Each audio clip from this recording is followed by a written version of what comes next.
almost ready to start. That's fine. Oh, in fact, we are.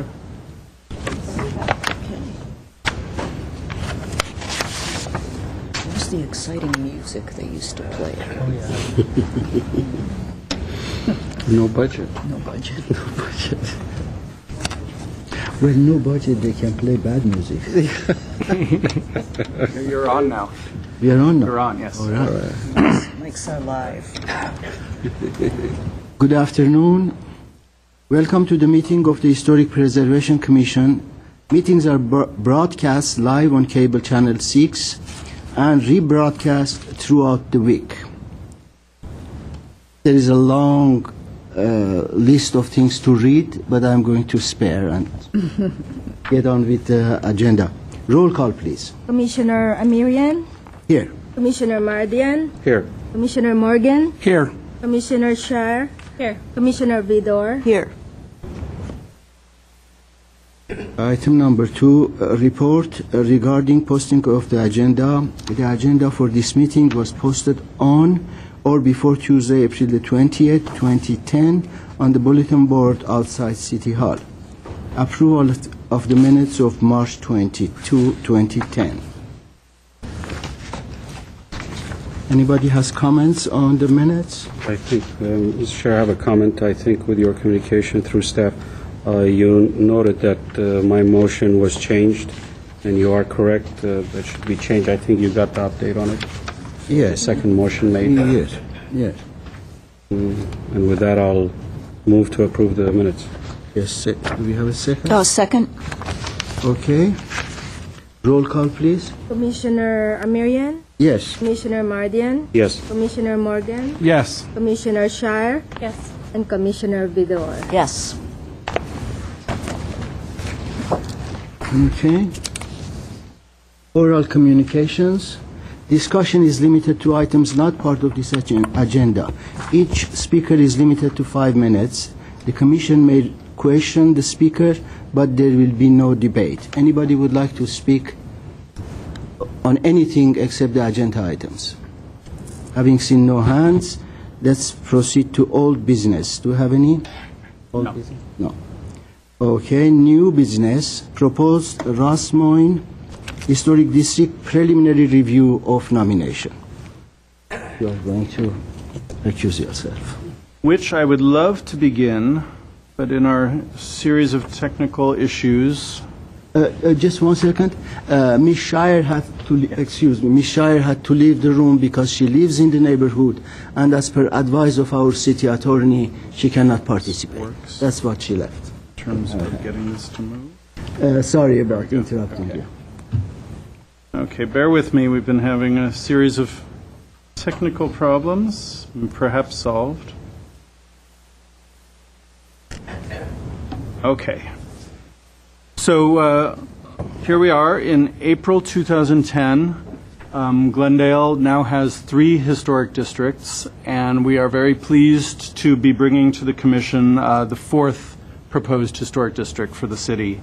This will be by far the largest historic district that the Commission has considered, and it's for the Rossmoyne neighborhood, which I believe all of the commissioners, and certainly most people in Glendale, are familiar with the neighborhood of Rossmoyne. Definitely the kind of neighborhood that when we look at it, it feels like there's something different happening here, and that's one of the first things that we consider when we're considering whether an area is a historic district. Does it feel different? And then what we do is look into it more closely to see if the history and the background of the area backs up the idea that this area looks different for a reason that's significant in the history of the city. The Commission's task today is the very first step in, as you know, a fairly long series of steps that we take in terms of considering and potentially deciding whether to recommend approval or denial of a historic district application. The Commission's vote all through this process is advisory to City Council, which has the final decision-making authority for creating a historic district overlay.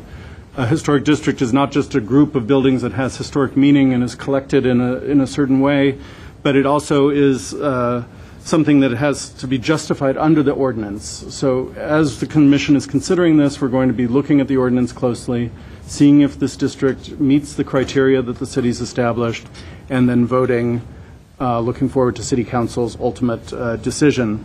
So I just wanted to give you the background that's been provided to us by the applicants.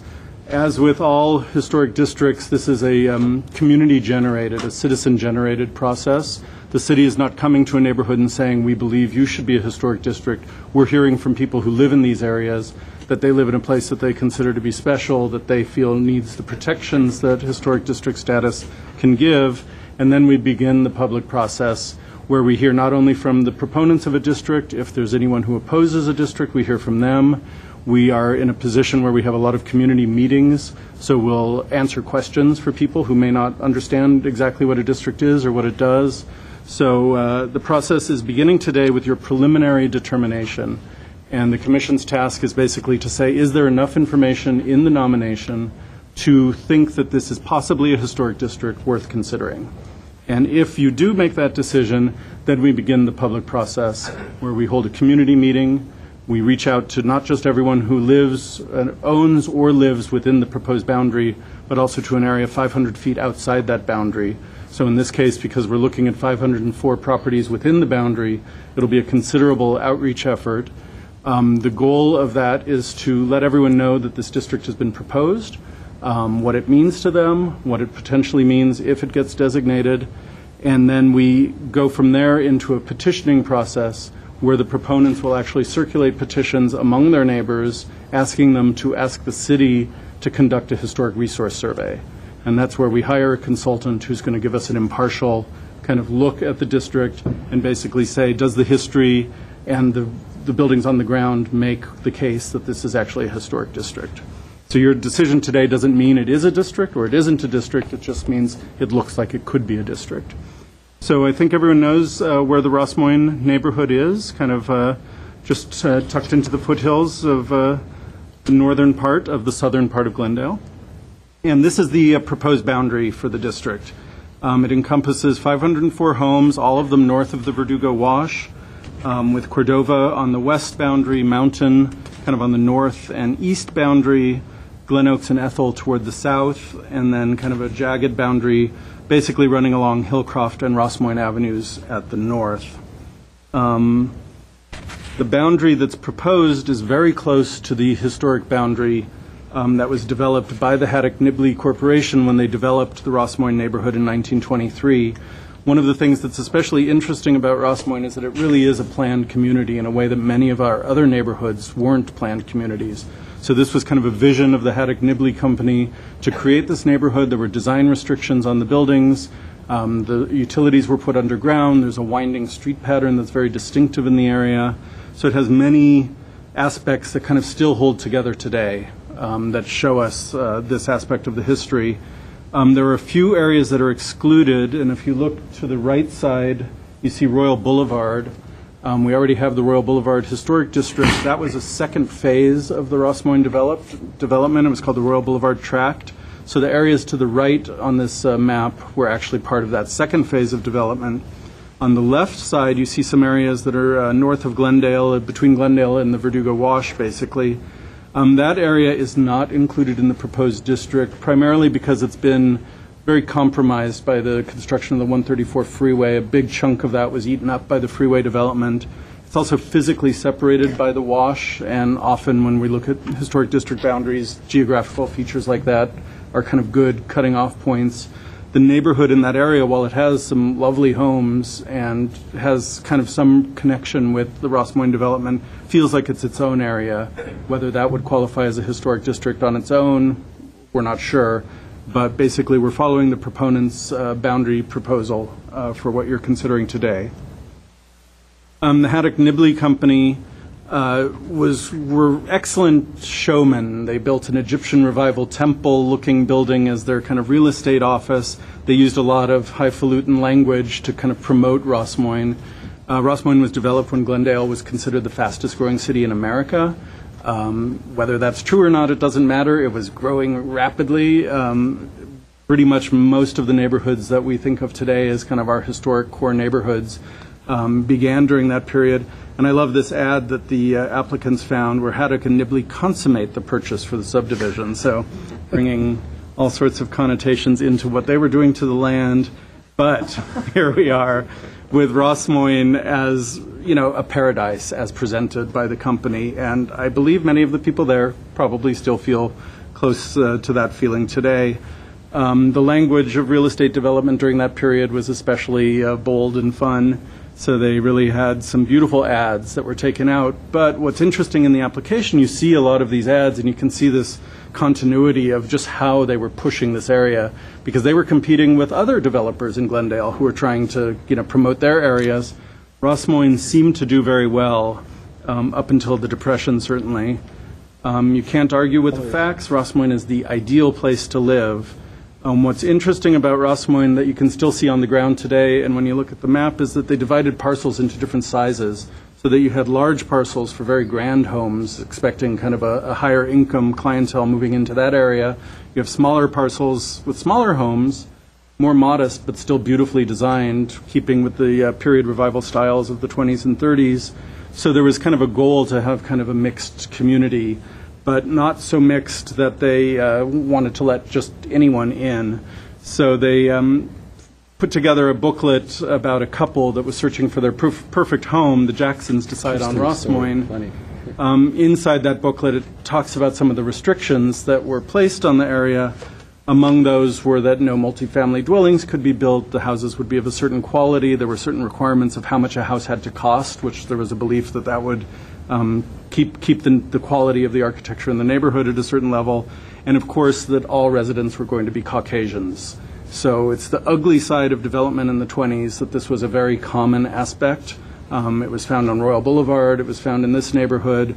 Obviously it was struck down by the Supreme Court in 1948, but it is kind of part of the history of this area. And it's interesting, I hadn't seen until this application came in, the restrictions kind of put in writing like this. So that's all part of the history, that if you decide that this area deserves to be considered, a historic consultant will look into this in more detail.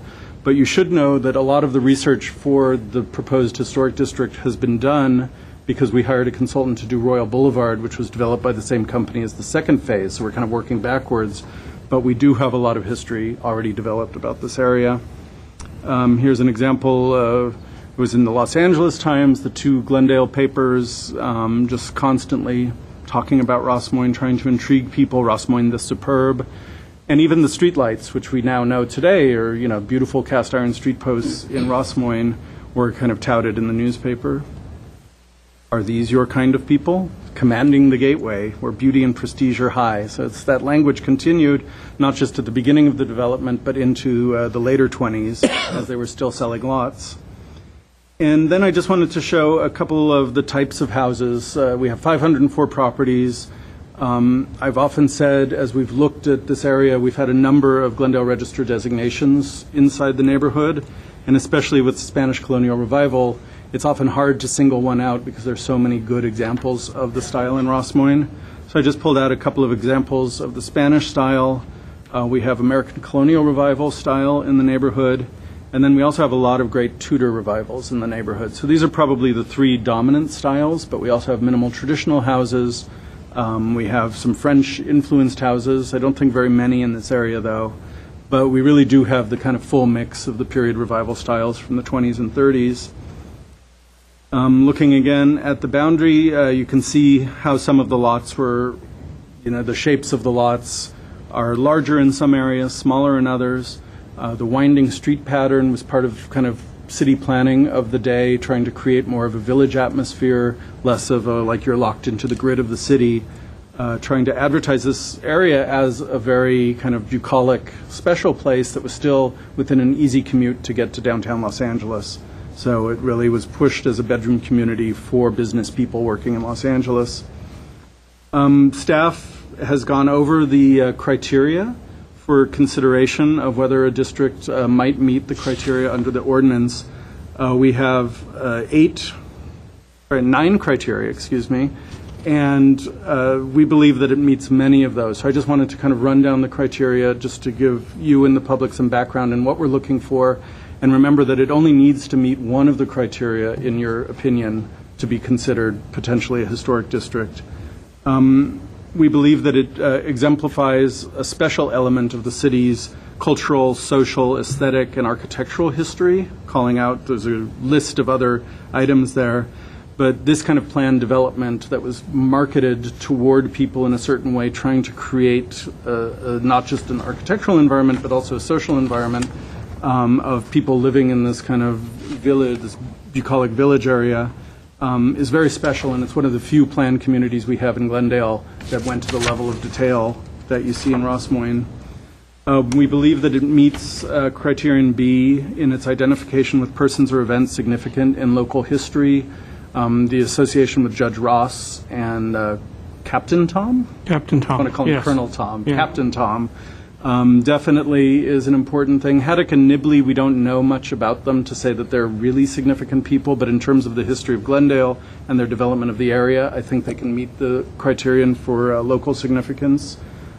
Criterion C, the neighborhood embodies distinctive characteristics of a style of construction and a valuable example of craftsmanship. So we don't have indigenous materials here. This is the one criterion that when staff is looking at this, we're not sure that it fully applies, but we think enough of it comes close enough that we can suggest that it meets that criterion. Criterion D, that it represents the work of notable builders, designers, or architects. We can't make a finding that it meets that criterion, not because there aren't great examples of architecture there. We just don't know enough about the builders and architects, and we don't have a sense that they had a vision that went beyond the individual properties that they designed. So it's not like, while there were design guidelines, there wasn't a planned vision of you will have this Spanish house next to this Spanish house next to this Tudor. It didn't get to that level of detail. Criterion E, that the neighborhood has a unique location or is a view or vista representing an established and familiar visual feature of a neighborhood in the city. We don't think that it meets this criterion, even though it does have distinctive characteristics. As a group, it's not a unique location. We have other neighborhoods that have similar architecture, but there are very special things about Rossmoyne, but they're only apparent when you're looking at it more deeply rather than going through it quickly. Criterion F, we also don't believe that it meets as a collection of elements of architectural design, detail, materials, or craftsmanship that represent a significant structural or architectural achievement or innovation. And again, beautiful neighborhood, beautiful houses, but we can't make a finding that it reaches the level of a special kind of architectural achievement. We have many other period revival houses of similar quality in other parts of the city. We do believe it meets Criterion G, that it reflects significant geographical patterns, including those associated with different eras of settlement and growth, transportation modes, or distinctive examples of park or community planning. I forgot to put the last word in there. And I think this criterion is really one of the key ones for the district because we have a distinct geographical area that feels different than when you're outside of that area. There's a real sense of a boundary for this historic district, and it's definitely associated not just with the periods of growth, the greatest period of growth in Glendale's history, but also with the transportation modes where this was a streetcar suburb. You could link in to not just Glendale, but into other parts of the region, and especially downtown LA on the streetcars that came through here. And, kind of a bit of foresight, the Nibley Corporation donated land for a public park. So they donated land back to the city that they could have developed otherwise to create what's now called Nibley Park, which they named after, Alex Nibley himself. It's not itself an example of distinctive park planning, but the fact that it was incorporated into the neighborhood is kind of an important part of the overall picture. Criterion H, we believe this meets in that the neighborhood conveys a sense of historic and architectural cohesiveness through its design, setting, materials, workmanship, or association. This, again, is one of the key criteria. Pretty much any historic district, this kind of defines what a historic district is. Criterion I, the last criterion, it does not meet solely because it hasn't been previously listed on the National or California Register. If we had a neighborhood or an area that already had been, it would automatically meet at least one of the criteria for designation. So that's everything I have for the staff presentation. If you have any questions, or we have many members of the community here to talk about why they're interested in this neighborhood. Question, Mr. Chair. When I went through my report, is it 503 or 504 houses? And the application is 503.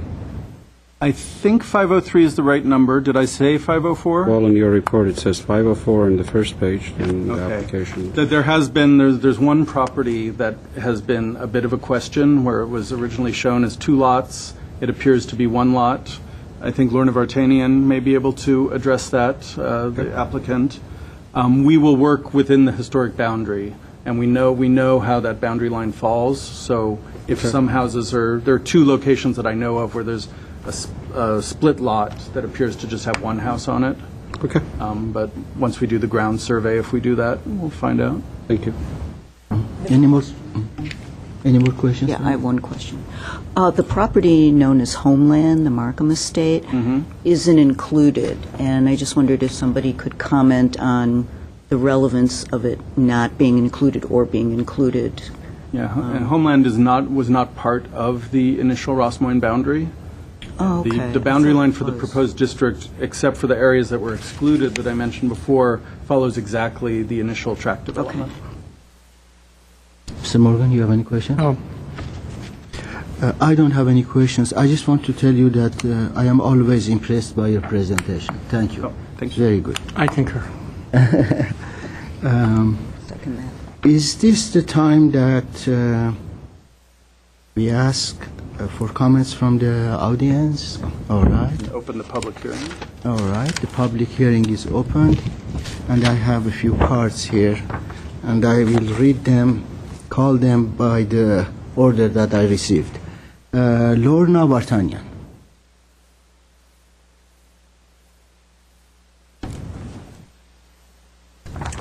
Good afternoon. Good afternoon. My name is Lorna Vartanian. I am president of the Rossmoyne Mountain Homeowners Association and co-chair of the Rossmoyne Historic District Committee.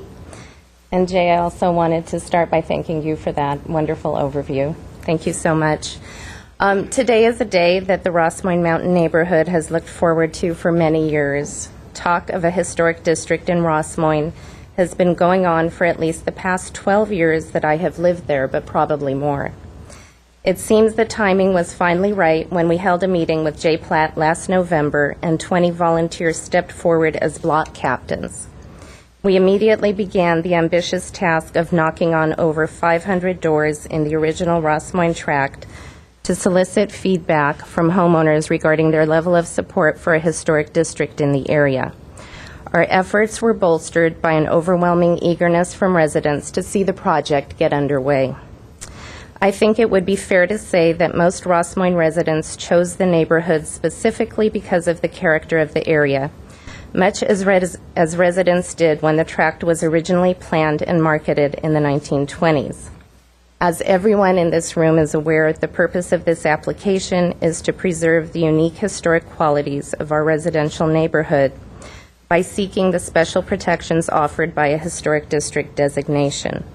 We recognize that change is inevitable within all neighborhoods over time, but as a historic district, we can better guide those changes to ensure they are compatible with the established character of Rossmoyne. To that end, we are very fortunate to have an ordinance in place which governs this process and a thorough set of historic district design guidelines which address each home style individually, creating an efficient design review process for both homeowners and commissioners. I always knew Rossmoyne was special, but I didn't really realize how special it was until I started doing the historic research for this application.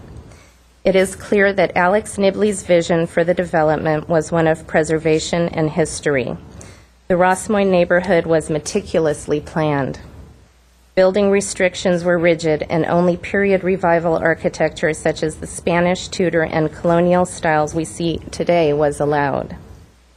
Home plans had to be approved by the development office, and residents were required to spend a certain amount on building their homes. It was also required that every home be built on the premises with new materials. In order to maintain the pristine natural setting of Rossmoyne, there were restrictions on building above the foothills.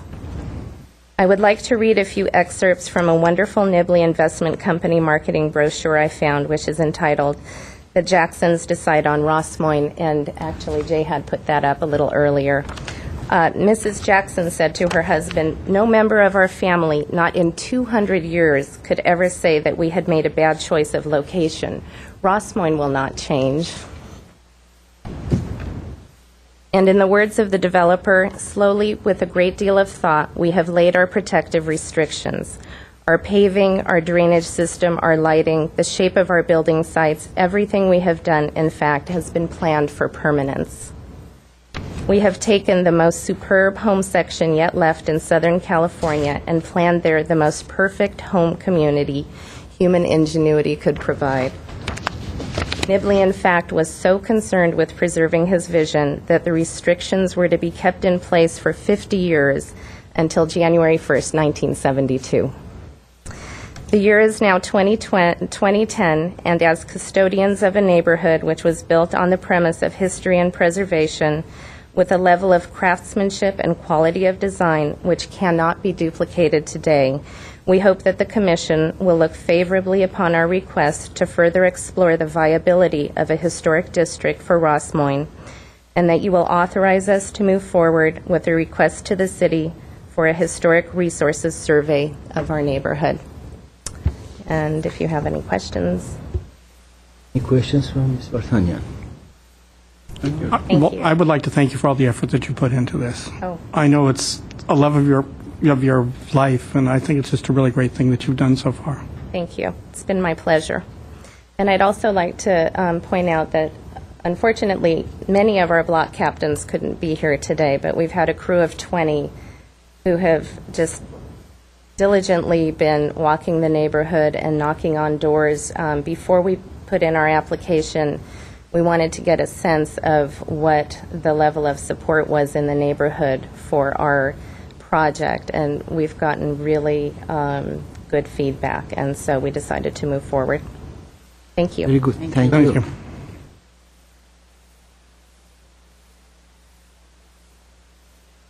Stephanie Kindleberger. Good afternoon. Good afternoon. My name is Stephanie Kindleberger. I actually live outside of the Rossmoyne Historic District. Wish I lived in it. It's a gorgeous, gorgeous neighborhood. I hope it remains so. I'm a block captain and also a member of the Homeowners Association, so I'm working real hard. Hopefully, maybe in the future, the rest of our neighborhood can follow suit. That's what we're all working for. I hope this is approved today. Thank you so much. Thank you. Thank you.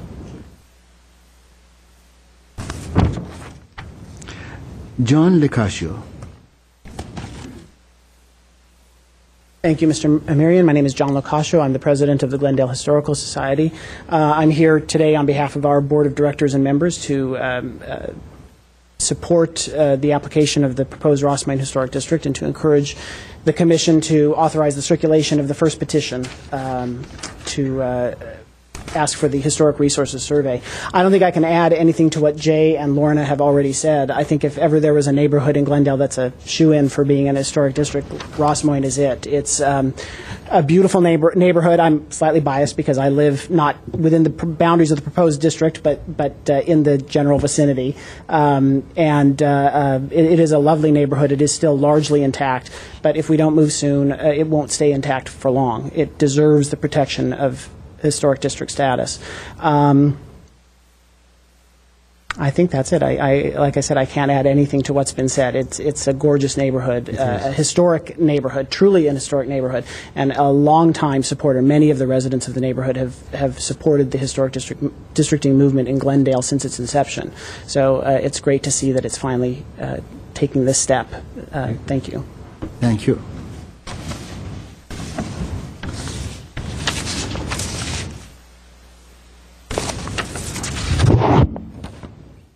Heather Norris.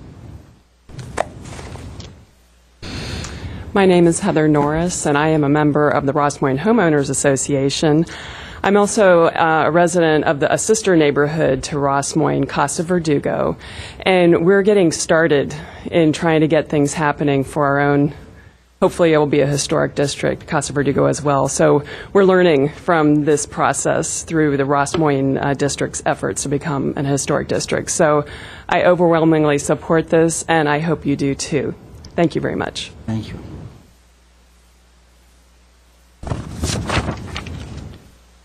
Mr. Zavos, Harry Zavos. I had very little to say, but as a signatory on the application and a block captain, I thought it was appropriate for me to simply say that I stand with all the previous comments, and then just to add that I was one of those block captains that did the canvas.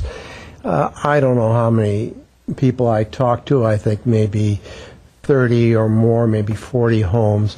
And my impression was that I think out of all of those, I came across two people who weren't in favor of historical districting on the basis of kind of libertarian principles, keep the government out of anything I do with my house. The overwhelming amount of people were positive, and the only people that weren't absolutely positive were people who simply didn't know about historical districting and wanted additional information. So at least my limited sample of that neighborhood bodes well in terms of neighborhood support for this district. Okay, thank you. Okay, now.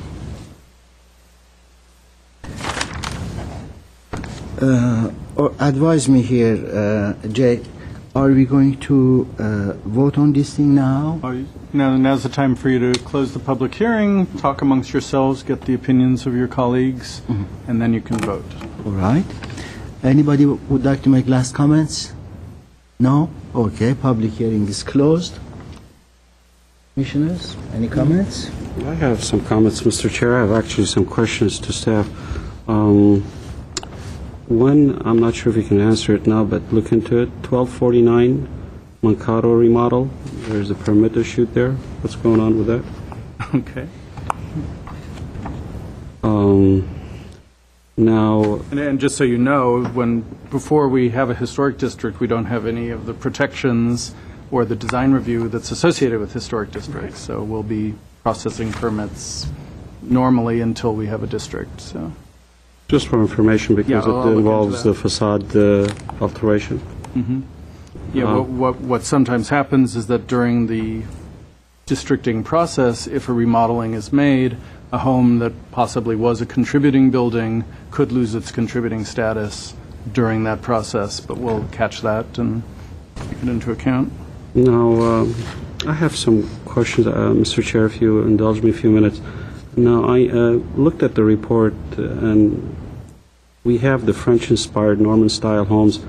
I didn't see too many there, because we're, it's a little confusing, because we have the English Tudor and the English Revival. Yeah, the English Revival and French get a little. So I want to make sure next time it comes around or comes back to us, we want to define these a little more. Yeah, if you vote to ask for a historic resource survey, that's part of the consultant's job, is to identify the specific house styles. They'll come in chart form, they'll create survey forms, and then we also bring it back to the public so that if someone lives in what they've always called a French house and the survey says it's an English house, if they bring that to our attention, we can look at it and kind of make a final judgment. Lastly, again, back to style. In your pictures and in my packet, the reason I'm saying I know the area very well, there's quite a bit of Monterey style. Now, in your pictures, you call some of them Spanish. I might be wrong, but if you go back to the slides. Yeah, I only showed... Like, for example, the bun in the bottom there? Yeah, Did you say that's Spanish or Monterey? I'm going to stick with Spanish for that one. It's a hybrid, and the styles of this period are always such hybrids. Generally, a Monterey would have a full second story running across it, or a longer second story body, two-story body with maybe a one-story wing on it. This one's kind of a funny one, but you're right. Because there's few of them. Features of Monterey, definitely. Few of them that I'm concerned with. I want to define them again at a later date. Mm-hmm. Yeah, the whole process of doing the survey refines that and identifies all the styles. And lastly, I'll say my comments, Mr. Chair. I think there's quite a bit of historic fabric and cohesiveness in this area, unlike any other areas. Also, if you look at the Rossmoyne, there's, due to topography, there's the flat portion, which has a very cohesive on Ethel and Glen Oaks. Then we go up on the hillside. It changes a little bit, although the architecture style is very cohesive throughout. And the reason we have the design guidelines. Under design guidelines, we have 13 architectural styles have been defined. And by going through this review, we have about 8 architectural styles that are defined in our guidelines. And I think this is a very good example of our guidelines. I think most of them came from here. And I feel also the streetscape has a distinct cohesiveness also. And it retains quite a bit of integrity. If you look at the street I drove by several times, I drive by every day, there's still quite a bit of integrity left in these homes. There's one or two that are, you can count them, but I feel that there's quite a bit of integrity and quite a good examples for this area to be, start the process of designation. I'm sorry, the districting. And with that, I'll. Okay, thank you. Thank you for your comments. Okay. I don't really have any major comments or questions. I'd certainly like to really thank and commend all of you hardworking members of the community. We know how labor-intensive a job like this can be, particularly at the beginning when you're reaching out to your neighbors and trying to convey information, and that the amount of effort that took to do that can't be underestimated. And so all of you, really big round of applause for that. I think Rossmoyne is not only envied by a lot of people in town, but I've heard people like at conservancy tours that I've been on comment about the cohesiveness and the distinctiveness of Rossmoyne as a very unusually large collection of period revival style architecture from the 20s and 30s, particularly Spanish, and I'm sure a survey will tell us all those things all the inquiring minds are dying to know about what style something actually is. So all I can say, having read it, and Jay, I think you've confirmed for us that the application's complete, there's nothing missing, that full speed ahead and onward on this one. So you have my full support on that, on proceeding ahead. Thank you. Thank you, Armin. I have to concur with my fellow commissioners. Having grown up in Glendale and walked Rossmoyne, it is a great area, and it's not only great just because of the architecture, but you can see where the Ross Ranch actually was, and it was a really unique ranch for all of Glendale, and it was one of those pieces of property that kind of held on as a ranch way into the 20s when a lot of the other areas had been developed into housing. And Haddock and Nibley were the kind of people that they worked on lots of different areas. They owned, for a while, they owned the Vertigo Park. They owned what is now Adams Hill, but originally was Glendale Heights.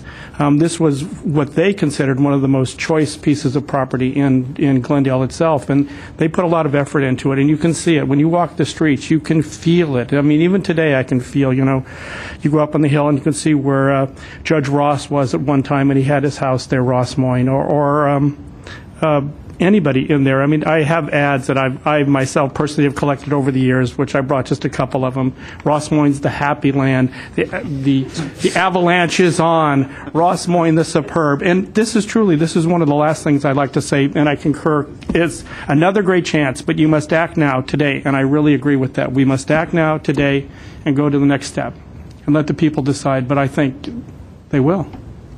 It's a great place. Thank you. Thank you. Well, when there is a good thing, I like to keep talking about it endlessly, but being the chairman, that privilege is gone. Everything good is said. I don't know what else to say. But I agree with the presenters as well as with my colleagues. This is a good thing that you are doing, and Rossmoyne deserves to be designated as historic district. It's a wonderful and beautiful area. One thing I like to kind of question, in your application you are asking the name to be just Rossmoyne. I wonder if you would consider, this is not for discussion, I'm just saying, would you consider calling it Rossmoyne Village or Rossmoyne District or something more with more punch? Just think about it. So having said that, I would like to ask my colleagues if anybody wants to make a motion in proceeding the project, and if someone likes to make a motion, I would like to hand this to that individual so the wording would be correct. I'd love to make a motion All on right. this one. All right. Thanks again. Thank you, everyone. This is one of the happiest things I can think of doing. Okay. So, I can't read your writing. It's not mine. I don't know where that Oh, I'm sorry. Open mouth insert I foot. wish I could The claim commission it. preliminary finds that the proposal for a historic district appears to meet the criteria. We believe there are initially 6 of 9 of the criteria for consideration, and the commission would like to make a motion to authorize that the applicants distribute a petition amongst property owners requesting that the city conduct a historic resources survey. My mistake. It's actually 5 of 9. 5. I amend that to 5 of 9 criteria. I second. All right. All right. you for indulging me. Thank you, Annie. Okay, roll call, please. Commissioner Amirian, Very proudly, yes. Commissioner Mardian, Yes. Commissioner Morgan, Enthusiastically, yes. Commissioner Vidor. Zealously, yes. Not that much. Well, we need to make another motion for the Part B. Well, now let's digest this one. Let's just- Let it sink in. Now, this was, Yeah, I have a motion for Part B, which is just authorizing the petition, so. okay, I'll make the motion. you go ahead and. The reason we do that is if you were to have voted no, we wouldn't have to do that authorization, Yeah. but since you voted yes. So would you, I'll make my motion, if you want me to read that, the way it is. just I'll make a motion to authorize to proceed, authorize to proceed to the next stage. all right? Do we have a second? For I second.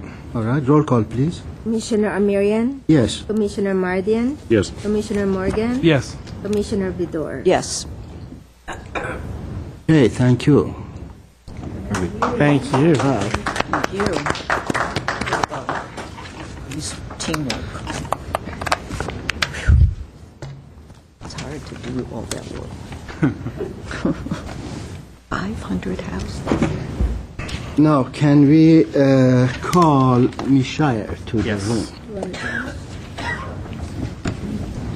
Lobby or the big conference room? In reverse order.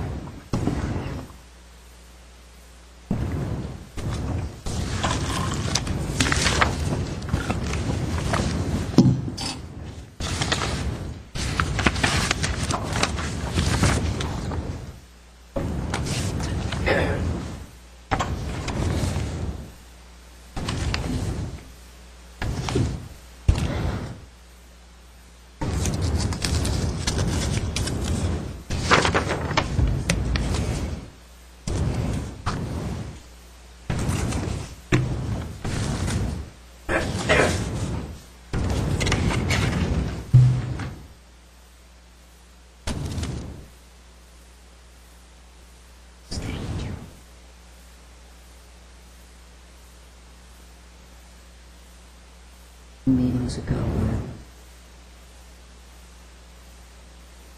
Oh, yes, that was on Cumberland. Cumberland, but I don't remember the... You're talking about the one with the balcony? Yes, the one yes. with the balcony. It's Cumberland. Is that Lombardi House? I believe it's at the corner Bonnie? of Cumberland and Lombardi. Ardevine. Oh, you missed all the screaming and yelling.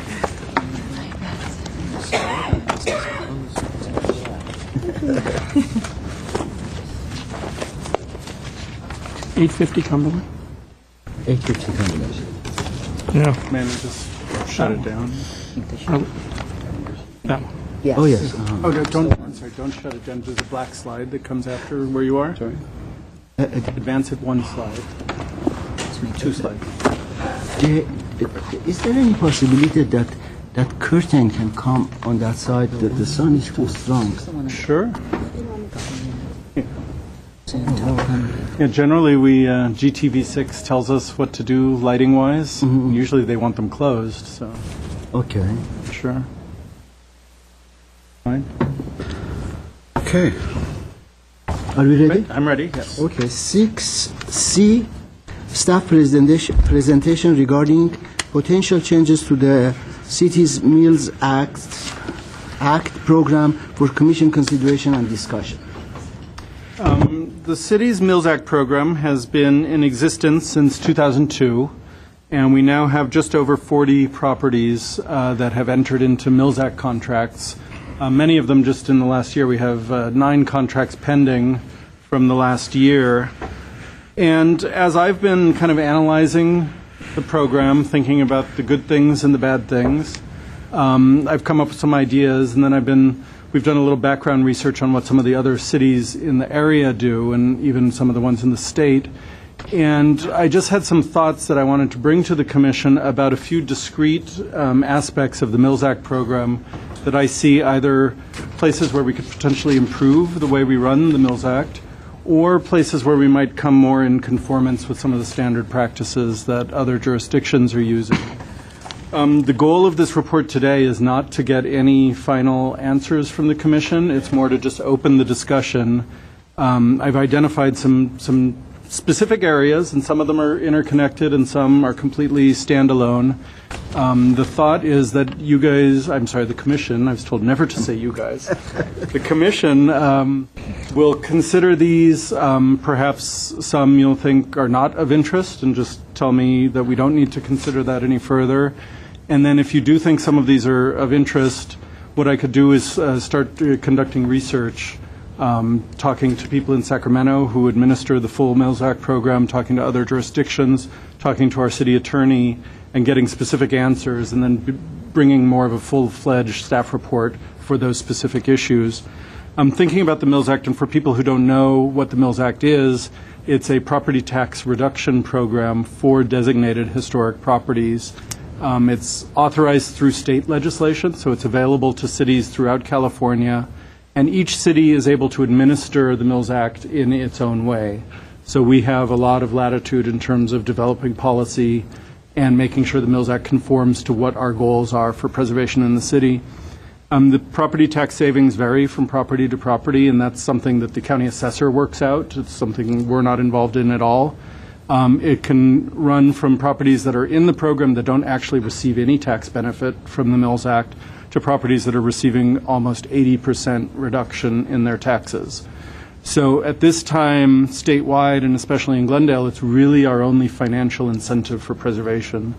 There's a sense that, any kind of incentive you can give people to help protect the built environment that we think is important to the city is going to enhance the quality of life here, not just for the people getting that tax break, but also for people who benefit from having these properties protected at what's really the highest level of protection that we have in the city.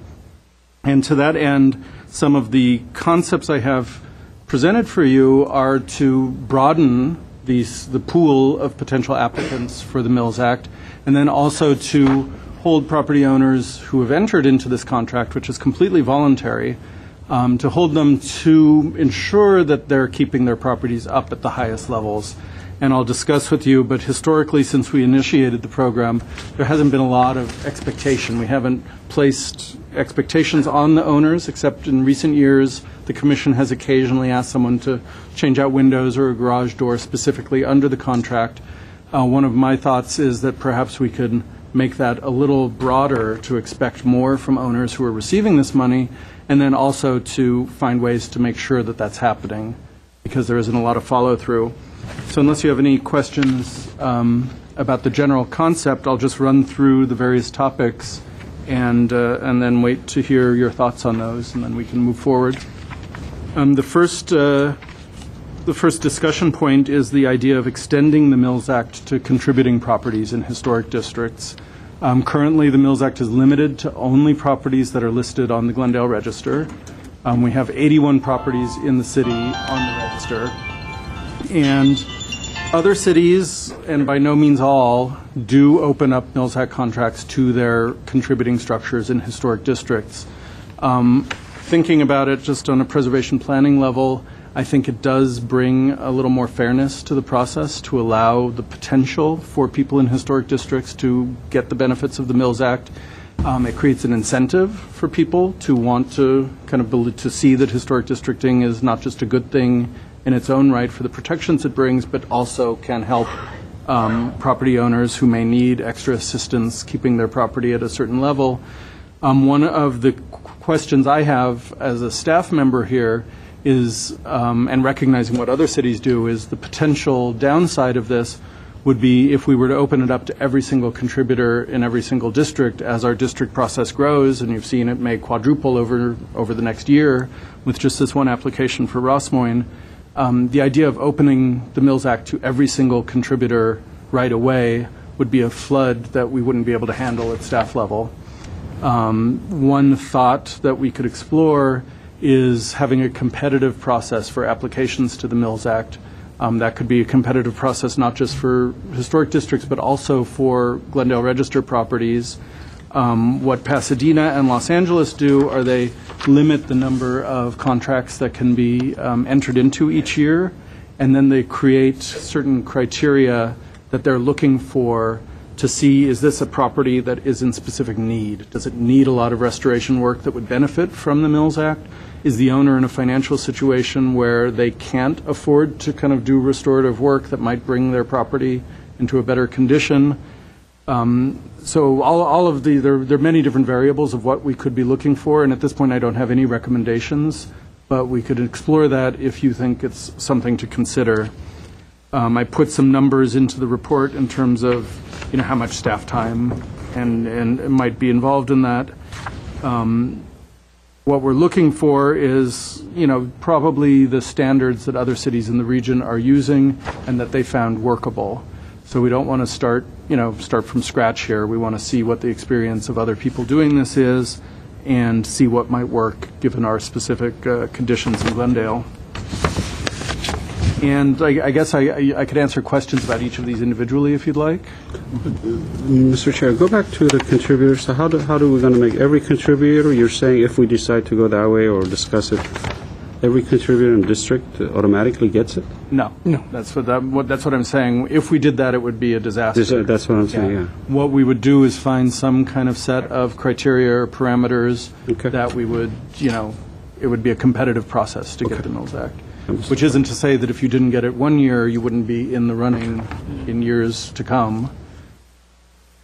Okay. But it would mean that the Mills Act wasn't a guarantee. Okay. Any questions on this item from Jay? Is this questions and comments, or? Yeah, it's kind of a dialogue. Yeah, Oh, okay. Either or just comments. Yeah. Okay.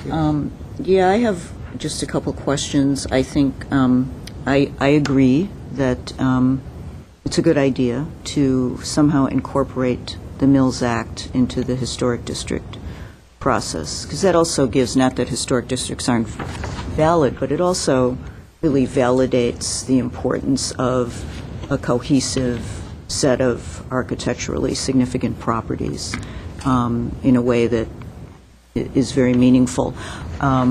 It would be interesting to see or understand I know it's supposedly a drop in the bucket, and I understand it's not always significant, but it would be interesting to understand from other data that exists out there and from what we would face, what the tax impact. I just would like to be able to get my brain around what we're talking about in tax dollars. How many, using the hypothetical, every property in the pending or existing historic districts, and what would basically be the tax burden there, and also the resource burden, too. Resource burden meaning? Resource burden in I guess I mean human resource burden. Oh, okay. How many bodies is it going to take with these different scenarios of, sliding scale or, X number of Mills Act contracts a year? What would be the head count to support that? You mentioned something in your report about self-certification, and That's going to come up. in Oh, you're another not done. section. No, oh, no, with going your permission, I went. Item one. One by item, Oh, you're going item by item, okay, and I'm ready to just yap away. It might actually Okay. be better in hindsight to kind of go through Yeah. everything, so That you would can be see great, how the they're whole big picture. interconnected, Mr. Marion? Yeah. That would be just fine. Okay, Okay, I thought you were sorry about that. done. Okay. Okay. The second item to consider would be the elimination of concurrent Glendale Register and Mills Act applications. Currently, we are allowing people to file their Mills Act nomination right when they file their Glendale Register nomination, and the Commission and then City Council hear those as a package. And it's basically a quid pro quo. If you get the Glendale Register, you get the Mills Act nomination. Some other jurisdictions, and this is not common, but what they've done is they've separated that process so that there's a lag in time. You get on the Glendale Register, and this could extend to historic district properties also, you become a historic district, and the clock starts ticking. Perhaps it's a year, perhaps it's 2 years, and then you will qualify for the Mills Act. And again, if we were to open it up to more properties and we created kind of a quota system for Mills Acts, you would have to go through that waiting period, and then you could enter the pool, but you wouldn't necessarily get the Mills Act. What this would do is, there's been some concern that the Mills Act alone is what motivates people to want to be on the Glendale Register, and that the tax savings are so substantial that people who may not be as interested in the historic upkeep of their home or the historic character of their home may be applying for the register specifically to get the tax break. Ultimately, at staff level, that isn't an issue for us. We think the program is good, preservation is working in Glendale, and if people are using an incentive in one way or another, that's really not our business. And in terms of recent applicants, I can't think of anyone who doesn't love their property and care about its historic character. So it's definitely not any kind of slur on applicants that we've been working with. But there is a sense in other jurisdictions that do limit or do kind of break these into two things, that it gives people a chance to say, hey, I'm ready to live under the regulations and the design review process associated with the register before I know that I qualify for the Mills Act. So it's kind of a cooling off period, perhaps, or just a period where you show your commitment to preservation before you actually are gaining the tax benefit. The third item is the work program. And this is something that the Commission voted on in 2006 to kind of revise the application for the Mills Act to require that people put some kind of work program into their application. It's been handled by myself and by previous staff as kind of a, if you have something there, great. If you don't, it's not going to stop you from getting the nomination. The real world situation is a lot of people come to us with houses that are in wonderful condition. And as far as we know, it doesn't need a new roof, it doesn't need new windows, it doesn't need new stucco, it doesn't need this or that. And it's hard for us to tell someone like, well, because we have this work program, we want you to do a make work type of project. The downside is that we don't give the owners any kind of expectation like, okay, if I'm going to get the Mills Act, I need to start thinking about what am I going to do? How am I going to phase work? How am I going to prepare ahead for work? And this could extend not just for major projects, but also for maintenance type work. When am I going to clean the gutters? When am I going to have the windows cleaned? I don't know what it could extend to. One of the thoughts is that we ask the applicants in the application to do this kind of work, but the Commission consider that more carefully, and that when I'm working with staff on writing staff reports for these Mills Act applications, that we look at the house in a different way and perhaps talk to the owners about what kind of work they expect to be doing or that we expect from them, so that we can actually have it written into the contract. Currently, the Commission, I think I mentioned earlier, has sometimes looked at things like garage doors or windows or other aspects of the house and specifically asked that that be replaced during the time period of the Mills Act. But ultimately, that's kind of a one-time thing that will be taken care of in the first or second year of the contract. What happens after that, we don't know. One reason that I'm fairly comfortable that if we don't have this kind of work provision is that all of the properties that are on the Glendale Register and in the Mills Act, but even those that aren't in the Mills Act, are flagged in our permit tracking system, so that anyone coming to the city for a permit for a Glendale Register property is not going to be able to pull a permit at the counter, and they'll have to come to the urban design studio, to preservation staff, so that we can review the work before it's done. So rather than mandating, oh, you must replace your roof in 10 years, we know that whenever they need to replace their roof, we're going to be on top of it, literally, and, find out what the best way to go for that is. So this is an item that I can't say that staff has a strong opinion about, but it does seem like there is a weakness in that the Commission did ask for a work program that we haven't been strictly enforcing for many applicants.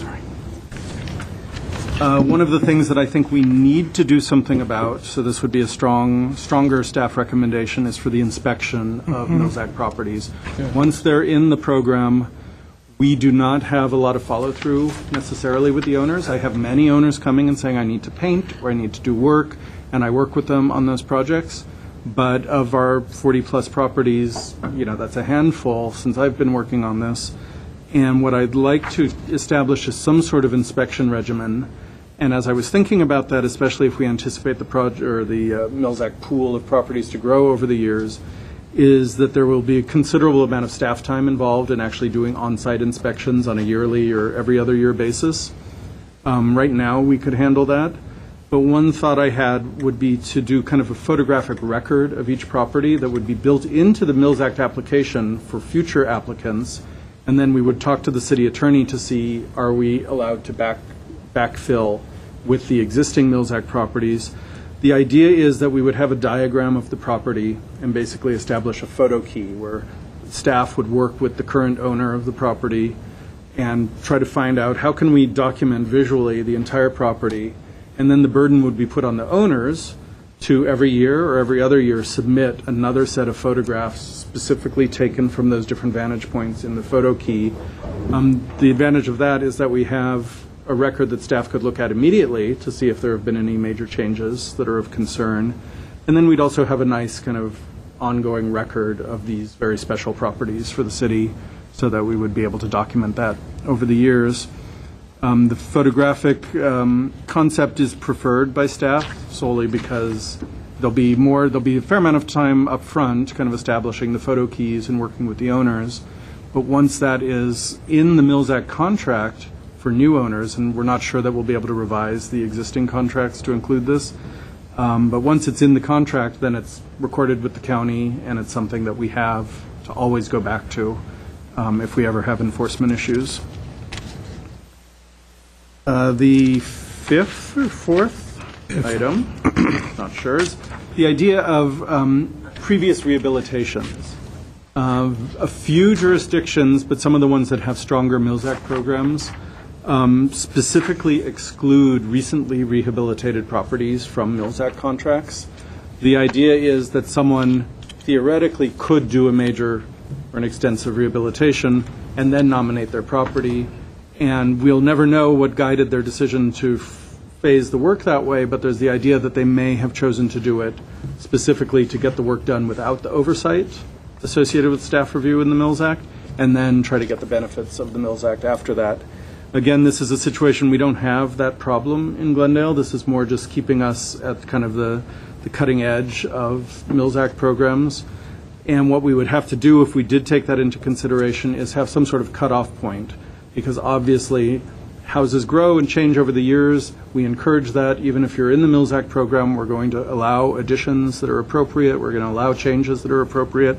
And a lot of the houses we look at have additions that were made 20 years ago, 40 years ago, 60 years ago, and we certainly wouldn't want to exclude properties that have changed over the years from having this. I would have to investigate what other cities do, but I would think a cutoff of 5 years or 10 years or something like that might be appropriate for major rehab work. And then finally, kind of this is more of a economic justice kind of point, but other cities have created a valuation cap, the maximum value that a property can have to qualify for the program. Not too long ago, Los Angeles had a $500,000 cap for residential properties long after the market went way up from there, and they were routinely making exceptions for pretty much every nomination. They had to make an exception. They recently revised that, so they now have a $1.5 million cap on properties. The reason for considering this, there are people in the community, there are people in the city who question whether people who own a $3 million property really are the best recipients of public tax monies, and whether that money might not be better coming into the general or into the city funds as it normally would without going for that kind of property tax break. Ultimately, this again is keeping us in line with some of the more progressive jurisdictions in terms of how they use the Mills Act. And if you were to consider this, the 1.5 million cap is something that is just common out in the world. It's not anything that staff is specifically recommending. So those are the ideas that I wanted to propose. And like I said, I look forward to this being an ongoing discussion, and we'll just have to make sure that as the Commission thinks of items that may take higher priority than others, we just have to make sure that each time you make a decision to hear something, that we make that announcement publicly and then we put it on the agenda for whichever hearing it's going to be discussed at. Okay. Thank you.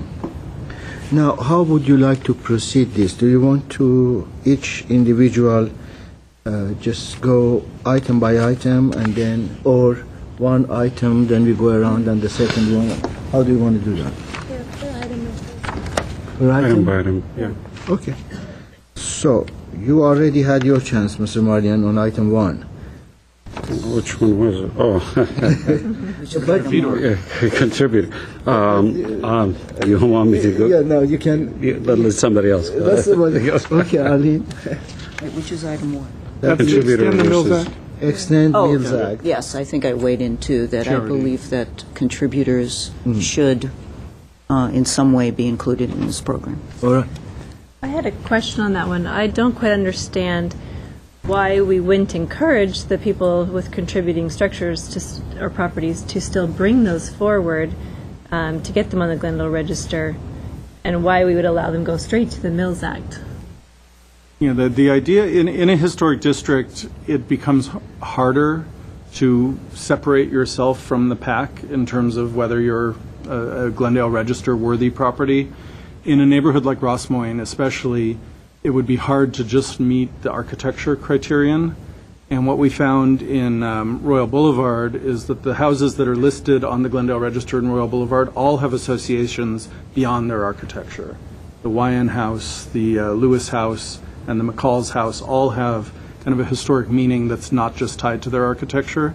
So what that would mean is that we'd have to, go through the normal process of expecting an owner to do the background research, but we wouldn't be able to say if they met the architecture criterion. It would be very hard to do that.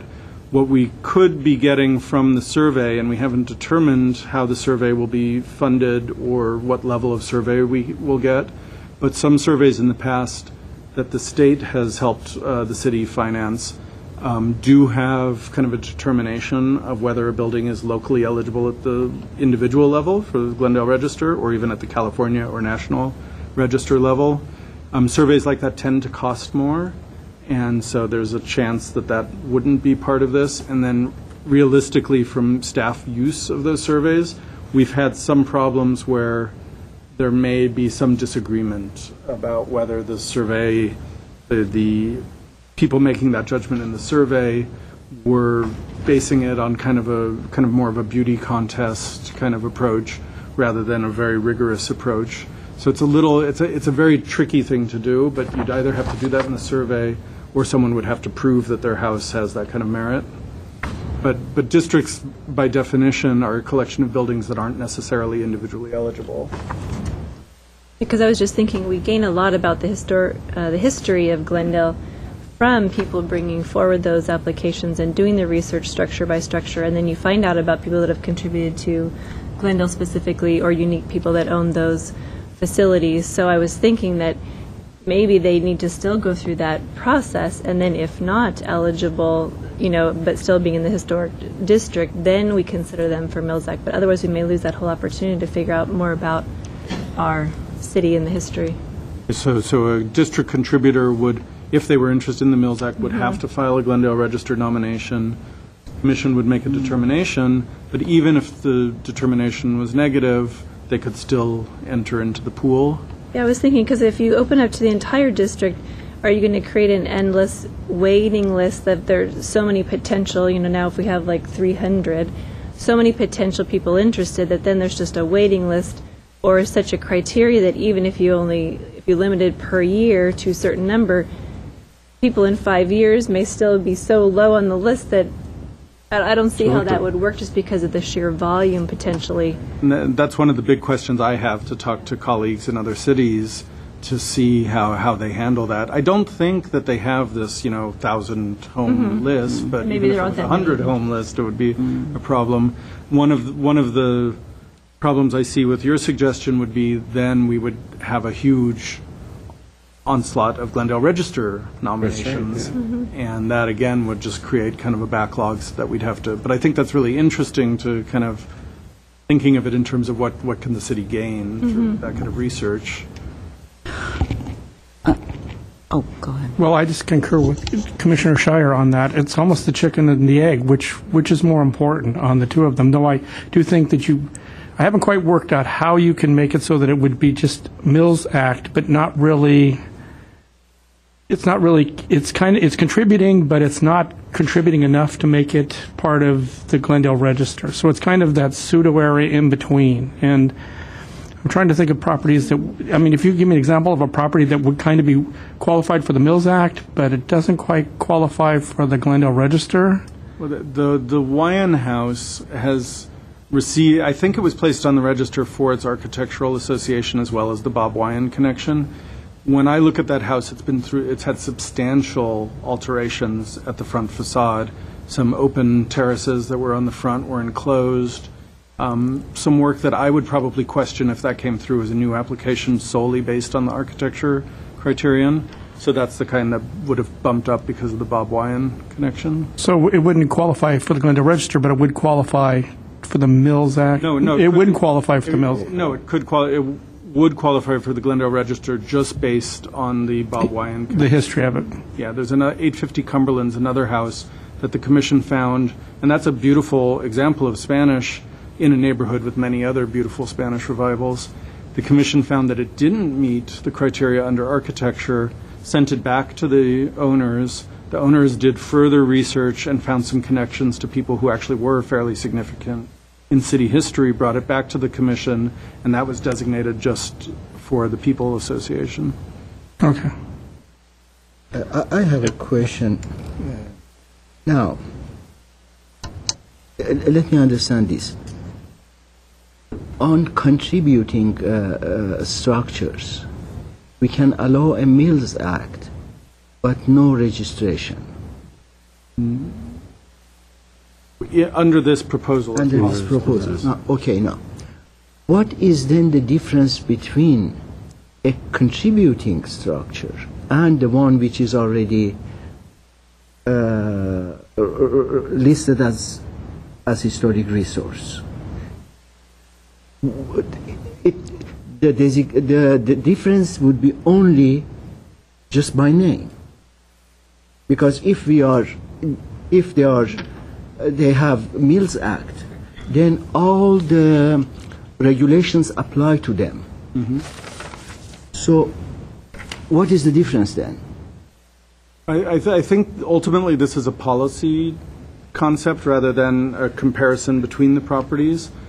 Does the Commission and ultimately does City Council want to expand the Mills Act program to include more potential properties? The pool of contributing district properties ultimately is going to be greater than the pool of individual Glendale Register eligible properties. Just looking at the city, if we surveyed the whole city right now, that would be a bigger number for contributors in districts. Yes, I understand, but I'm looking at the end result. When a property is registered as historic resource, and it gets a Mills Act contract. Compare that to a property which does not have historic designation but has a Mills Act contract. These two are subject to same regulations that we have. No, Glendale Register properties are subject to a stricter level of regulation than historic district properties. Historic district properties, we're only looking at things that are visible from the front, from the street, and we create a hierarchy of front facade versus side facade in the design guidelines that allows staff to have some latitude looking at side facades instead of front facades. If a contributing property in a district went into the Mills Act program, then we would then have the highest level of review. Full review of the entire property, the entire parcel, and all historic features at the exterior. So we still wouldn't be looking inside anyone's home, which we don't in any of our designation programs, but we'd be looking at garden walls, outbuildings, landscape in some cases, rear windows, any rear feature that's not visible. Okay, thank you for clarifying that for me. I also have a concern, and I think we should kind of discuss this with the city treasurer to see at the end. Let's assume that we have lots of buildings. I think you alluded to that. How much money are we talking about from the city coffers? That's important to know. Yeah, the number right now is only for, I think, 30 or 31 properties, because we haven't got the recent, for the last two rounds of Mills Act, we don't have the new assessments. So we'll get a few more properties sometime soon, I think, and then we'll get another 9 properties next spring. Right now, the city is losing about $38,000 for those 30 properties in tax money each year. County is losing more than that because the city only receives 1% of the county's property tax receipts, or 1 point something. So the loss to the city at this point is relatively small, but it's not my position to talk to the treasurer about what is an acceptable loss. Some cities do have a cap on tax loss. Los Angeles is now reaching, it's almost at its tax loss cap, which is in the $1 million+ range. And they have many more properties on the Mills Act than we do. And what they're doing is they're slowing down. They're tightening up the process to get the Mills Act in Los Angeles. So it's becoming very, very hard to qualify, because they're just slowing it down, because soon they can't give any more. But that's another thing the Commission could consider recommending, is a cap on tax loss. And finally on this, I think it is fair to assist the homeowners who have their houses as kind of nominated as contributors. We have a similar situation in our on Brand Boulevard, on redevelopment area. People who want to enhance their facades, they get some money from the city. So it would be fair if we can organize it right for the contributors to also have that kind of help. Well, the Brand Boulevard situation is only in the city redevelopment areas, and that money is only able to be used within those identified boundaries. I didn't mean to say we get from that money. I mean some sort of help. Oh, it would be wonderful. It's very rare for cities to have city funds available for preservation. Some nonprofit groups have established revolving funds where they start with a base amount of money, and then they reinvest the interest on that, which these days probably isn't working that great for them. But the revolving fund is a wonderful way for cities to do that. But it's usually done through the nonprofit sector. Yes. All right. Now, Mr. Chair, is it my turn, or? Yes, go ahead. No. We're still on the same subject. And still said, because I didn't get a chance, because I want to follow up what you're saying, Mr. Chair. Now on Brand or San Fernando Corridor, that's a grant program. That's a one-time thing, facade improvement. It's a lump sum of money. I don't think it exceeds $50,000. I've done several of those over the years. No, I don't think this is a continuing contract for a minimum of 10 years. Correct? The Mills Act is actually an indefinite contract. Indefinite, but it's 10 and It starts at a 10-year period, and then it's renewed automatically every year for another 10 years, so that 10 keeps moving forward. The point I was trying, I was, my feeling about it is I think we should wait until majority of the, or most of the surveys are done so we know exactly where we're getting into. I think it's too early to jump into the contributor versus non-contributor. I think Commissioner Shire alluded to that. I think we should wait. I think I'm going to go in a different direction. I think we should choose these items in a priority basis. Which one is more, important for us? And, I think we should leave the contributor portion alone at this time. Leave it, let the surveys done, let them, because this is the largest survey that we're going to have. This will tell us a lot. Yes.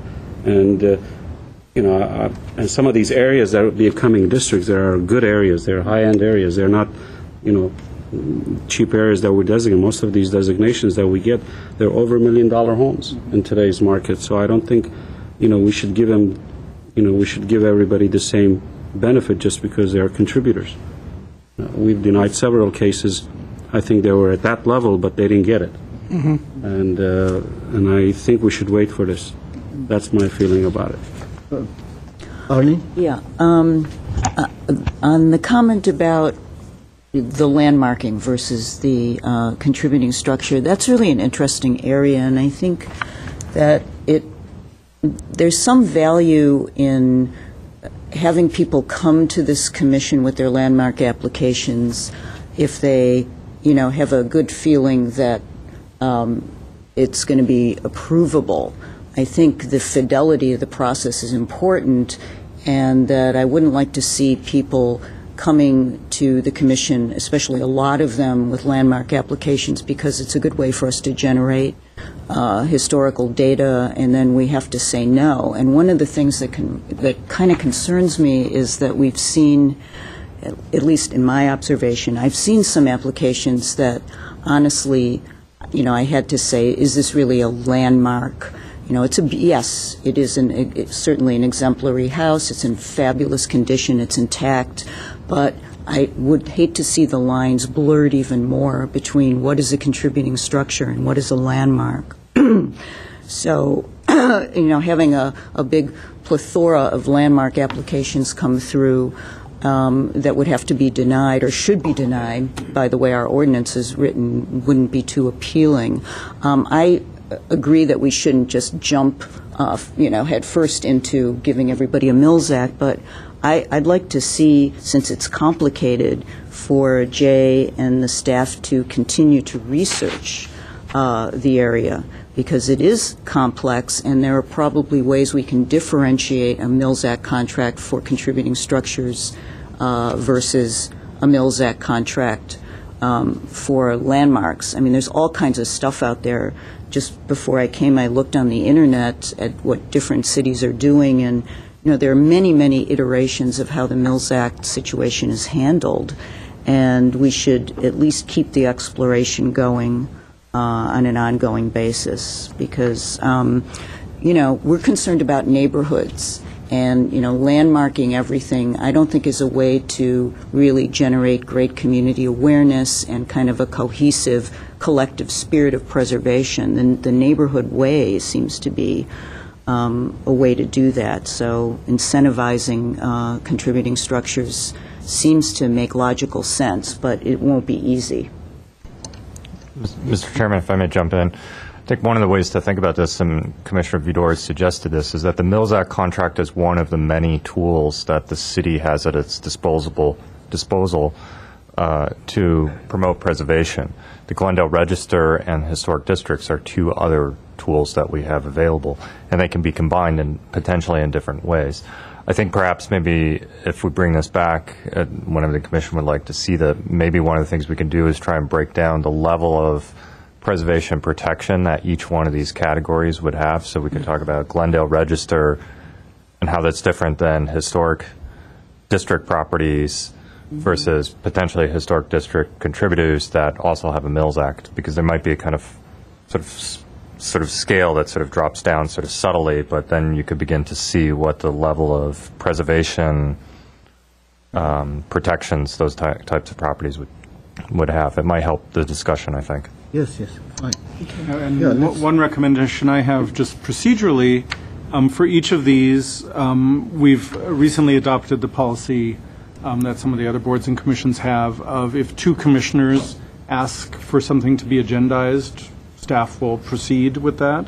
So since there's kind of a difference of opinion here, if you talk among yourself for each of these items, and I've heard the idea of tabling this and not bringing it up again anytime soon, or the possibility of doing further research to see how other cities handle the kind of logjam aspect of it and how this works in practice. Either way, if you can get that kind of consensus, that'll give me some guidance. I personally would like to see this to be studied, as Alan suggested, and come back, not necessarily agendized for next time, because there is no rush on this thing. Do thorough study and come back. But I, as a chair, I cannot second that. If anybody else would like. I second what Commissioner, what Alan Loomis said. I think that's very important as to, Okay. so we can see how it actually affects all of the different properties and what the whole scale is. And I think that's actually the easier part of the equation. We have a pretty good sense of how that part works, which I'll kind of elaborate for you at a future meeting. Do you want to give me direction to also see how other cities handle if they were to open it to contributors? That would be part of your study that you are doing. Definitely. Great. Okay, thank you very much. I made a mistake. Generally, after Jay presents, I am so sorry, John. I apologize. So, would you speak on this subject, because you might want to leave? So, I didn't mean. I think you all took the words out of my mouth. So I think you had the discussion that I've been having in my head. So I don't think I need to say too much. I think I would recommend, for the record, John Locascio with the Glendale Historical Society. I would recommend that the commission agendize all of these items that Jay has proposed. I think there is merit in all of them. I think some of them concern me that they may get to the point of disincentivizing preservation. But certainly, if done the right way, some of them, particularly extending the Mills Act benefits to contributors in historic districts, can certainly be a great incentive for historic preservation. It can offset some of the burden that is put on homeowners to maintain their homes. And as Mr. Loomis pointed out, there can be a scaled Mills Act benefit based on whether you are a contributing structure in a historic district versus a registered landmark in the city. I think it doesn't have to be the same benefit because they're not held to the same standard. It does. It would be the same benefit. But the percentage isn't the same. The tax benefit isn't the same for all properties on the register, is it? It changes based on it's a strictly financial calculation that the county assessor makes. We can't tell the assessor how to value properties. It's something, we're not part of that equation at all. Interesting. So there's no basis in that on the work that's required on the house. Very interesting. My mistake then. I didn't realize that. But I do think it bears looking at. It bears all of these do have some benefits. I think in particular also the work program. I think homes that apply for the register should have a work program set out before them. There should be some way to hold the owners responsible for what they're doing with the tax benefits they're getting. And I think staff should be working with the owners to prepare that. And I think that should really, one of the things that concerns me about many of the homes that are registered is that a lot of cosmetic work seems to be done, and I'm always curious to know, is the real serious infrastructural work done? Seismic upgrades, other structural work, plumbing, mechanical, electrical systems that may be 80 years old and in need of work, or are people just slapping up a coat of paint and calling it restored? I don't think most of our homeowners are doing that, but I think that there should be a little bit more investigation to make sure that the really serious structural and infrastructure elements are upgraded before cosmetic work is done. Okay. But again, I would advise the Commission to agendize all of these items. I think they bear further discussion. Okay. Thank you. Thank you. So yeah, okay. Just 1 second. So you are saying that we cannot tell the county assessor how to calculate? No, we tell I the didn't know county that. they are part of the Mills Act program. The way it works is there are 3 different valuation methods that the assessor looks at. They look at the Prop 13 or pre-Prop 13 assessment. They look at their current method, and then they look at a method. And these are all beyond me, so I can't. Don't ask me any more questions. But I didn't know that we don't have that power. They do one that's based on the rental value of the property. That's usually the lowest one. So under the Mills Act, they do these 3 calculations. Whichever one is the lowest one is the one the property gets. Okay, thank you. Mr. Chair? Oh, I'm sorry. If I may, sorry just to again. clarify, since I may have sort of interjected, something I said may have caused this confusion. What I was suggesting is that under our Glendale Register, review that we have for Glendale Register is slightly higher than the review that we have in historic districts for contributing properties versus non-contributing properties, and that there's a scale that's built into our review process. And the Mills Act sort of plays into that, particularly if you were to require a work program for some of these properties. So that's the sliding scale comes from our review process, not from the Mills Act. Okay, Mr. Chair, following him, so it's just a design issue we're talking about when you're saying all these things about contributor, local registry, because to my understanding, it's based on the value. I don't think there's a difference in Mills Act. The Mills Act is based on the value. Period. When someone applies to work on their property, that's where we have the different ways we review, whether it's a contributor, a non-contributor, or a Glendale Register property, or a Mills Act property. That's All the right. design Thank review. you, commissioners. Harry Zawas. I may sound foolish here because I don't have the sophistication you folks do, but it seems to me what I've been hearing when you've been talking about whether you should proceed in terms of contributing homes versus landmark homes is that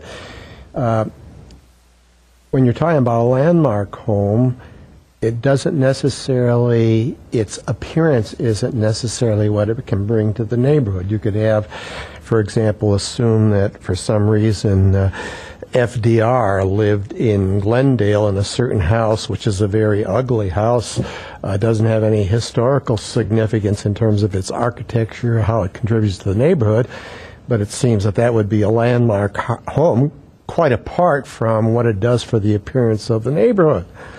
On the other hand, if you have a contributing home, the question isn't whether it has significance apart from its architectural features and how those contribute to the neighborhood, but it's precisely on that basis.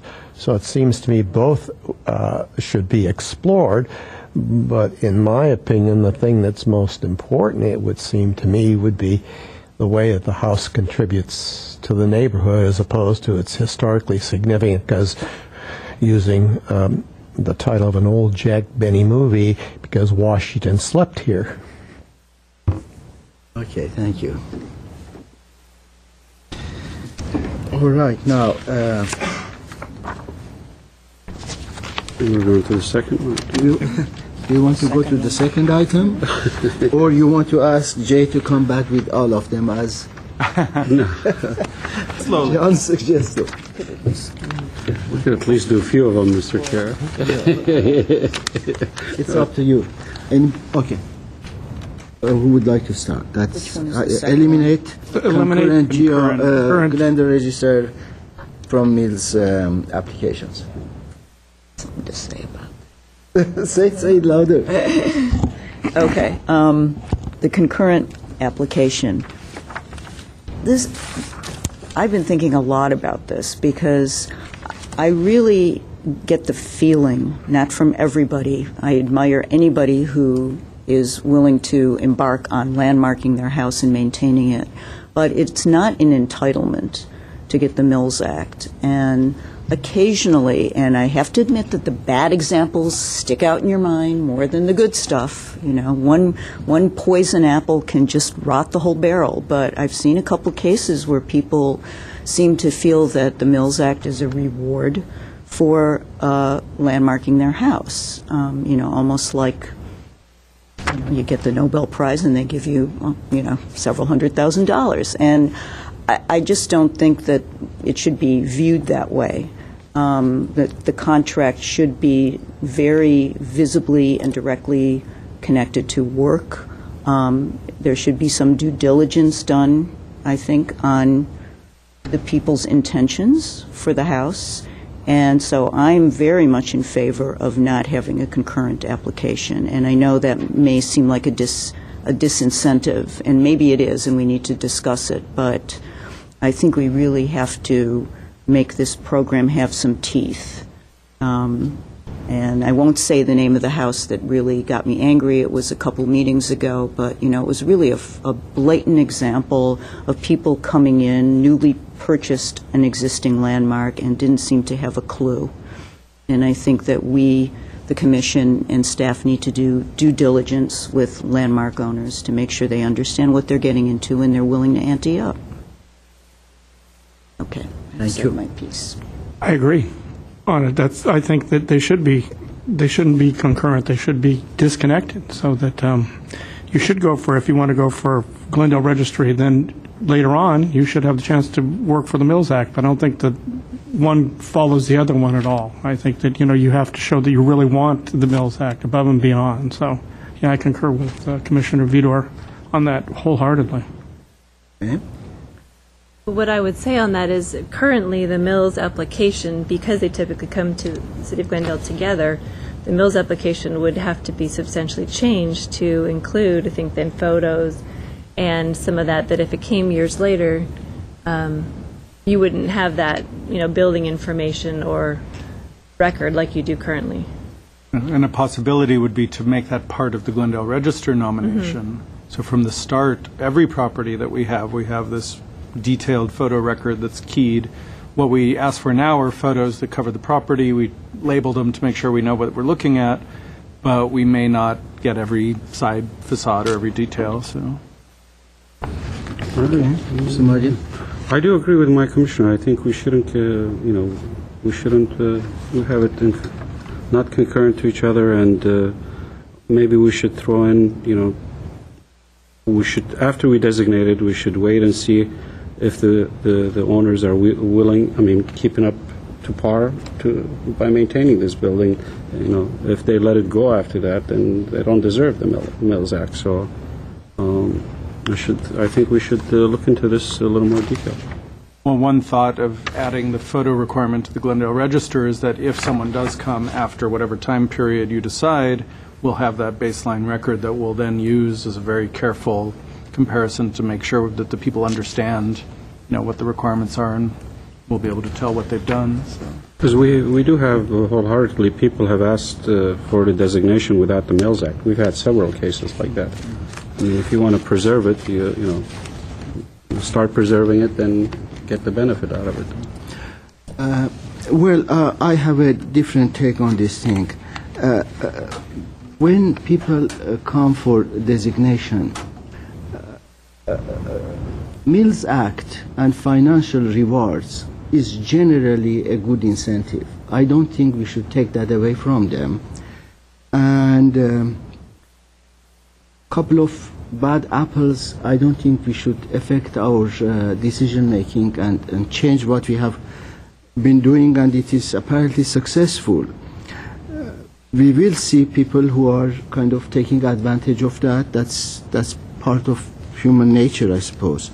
But incentivizing this thing is good. Now, just designating a property and kind of going this process of wait and see whether they are performing well, I don't think that does justice to the city. Eventually, the city is getting something back from designating a building. It's not only the owners, and what we are getting back is good buildings for the city.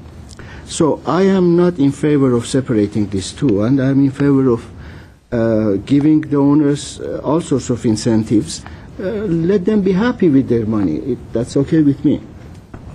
So I have no problem with that. The other thing I would offer is currently, because of the lag in the assessment, there is already a year or almost two before the owner sees the true benefit of the Mills Act savings, and they may have had to put substantial amount of money in initially, even to have it at a presentation level to bring before the commission. Mm-hmm. I'll go with that. Okay, now what are we saying to Jay? Thank you. What I heard is that it's an issue you want to continue to discuss. It sounded like 3 of 5 were interested in separating the two at some level, but we don't know what that is. What I recommend is that I will do more research, again, with other jurisdictions, find out how this really works in real-world application. Bring us. And then I can come back to you, and you guys, I'm sorry, the commission can think about it. Yes, we guys, all right, we guys. You guys, okay. Now, come back with some pro and cons, and we go forward. All right. Work program. Third is the work program. Mr. Chair, I'll start this one. I'm definitely for the work program. We've been asking for it for quite some time now, and we need to create a works program, whether it's by photograph or any other means. We need to have it. Yeah, and this is different than the inspection. So this is this is the work that the owners are committing to do when they apply. Okay.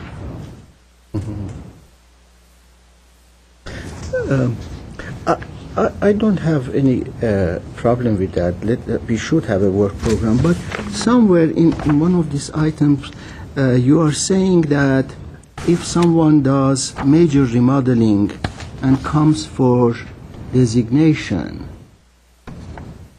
am I correct that you are saying we should not give them the Mills Act? Well, that's a separate That's separate item. thing. Yeah, Rehab. it's further down. Yeah, okay. Yeah, the work program is for any.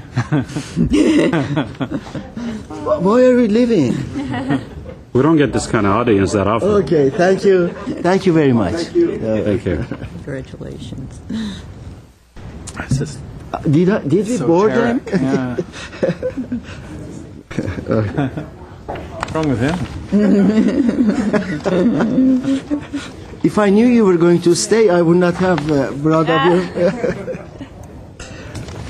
Okay, so anybody else? I think in the work program, I think it's definitely a good thing because they need, I think, to be, one, advised of what they need to do in exchange for the Mills Act. And I think I liked really what John was saying earlier about having some of that, even like on a structural basis, or even routine termite inspections. I mean, termites can eat a structure from the inside out, and if a homeowner has it for 30 years and isn't doing that, and it's on the Glendale Register, it's really, putting itself in jeopardy. So I think that may even be part of the standard work program on so many years. That type I've heard of other cities. Some cities require earthquake bolt or foundation bolting to make sure that's there.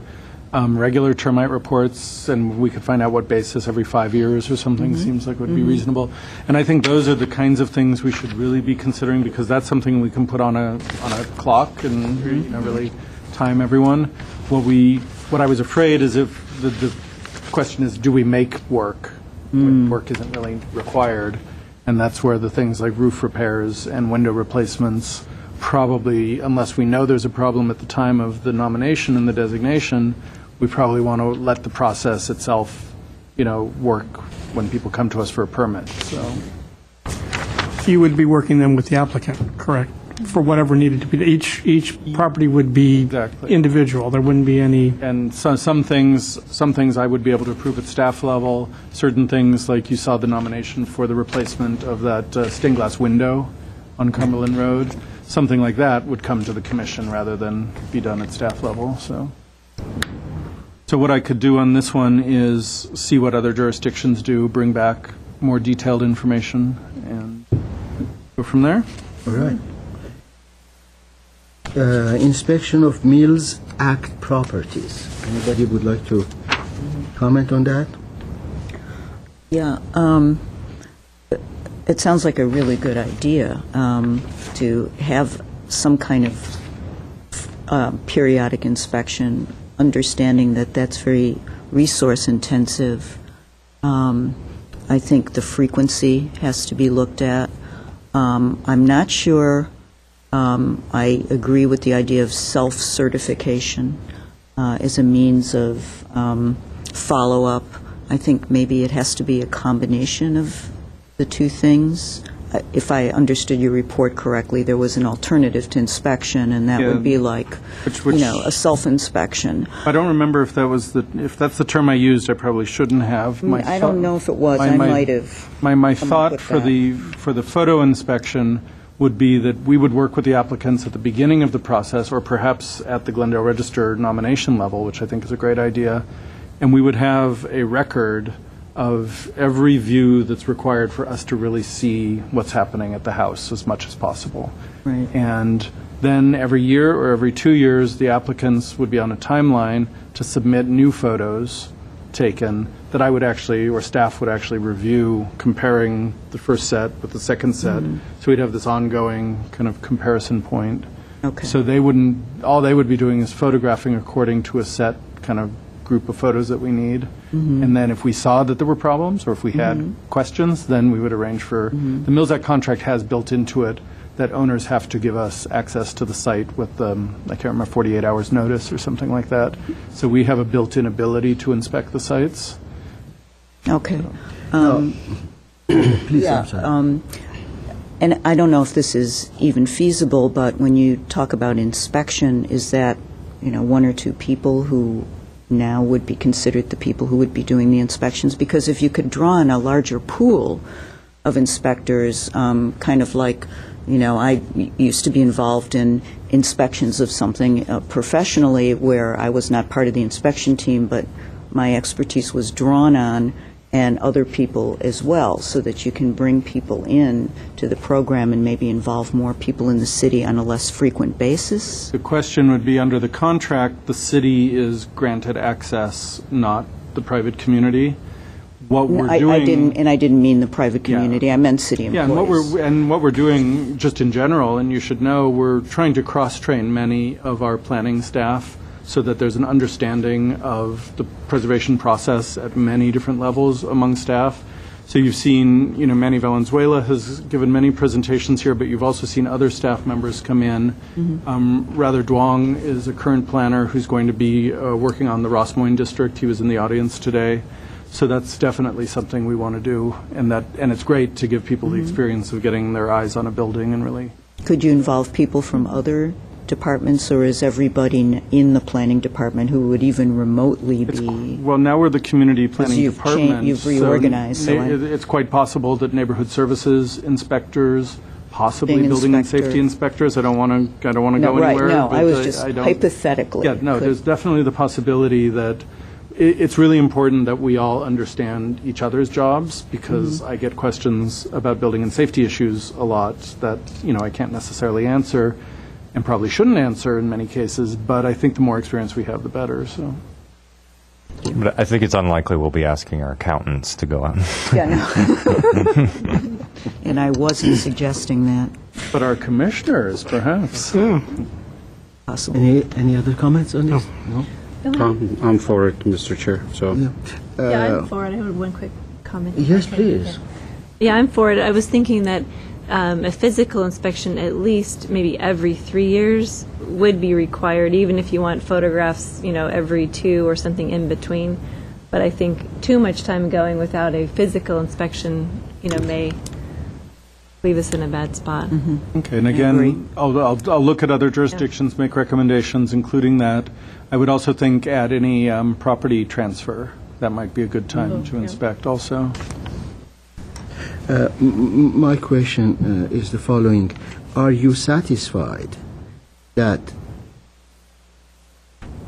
with this number of staff, the inspections will render a satisfactory result?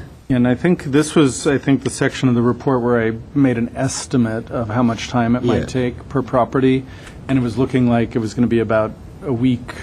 Yeah, I can't remember the number offhand. But yes, I'm satisfied if we do a combination of the photo inspections on a regular basis, periodic physical inspections at the time of a property transaction or transfer. I think we should be able to handle it, and that's something we can also look at on an ongoing basis Now, once we have more properties.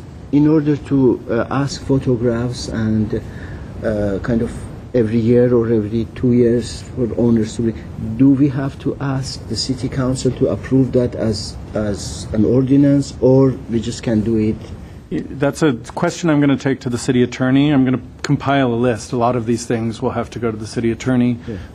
The immediate question is, if we put this into the contract, we'll have to change the contract for future applicants, and the city attorney needs to approve that.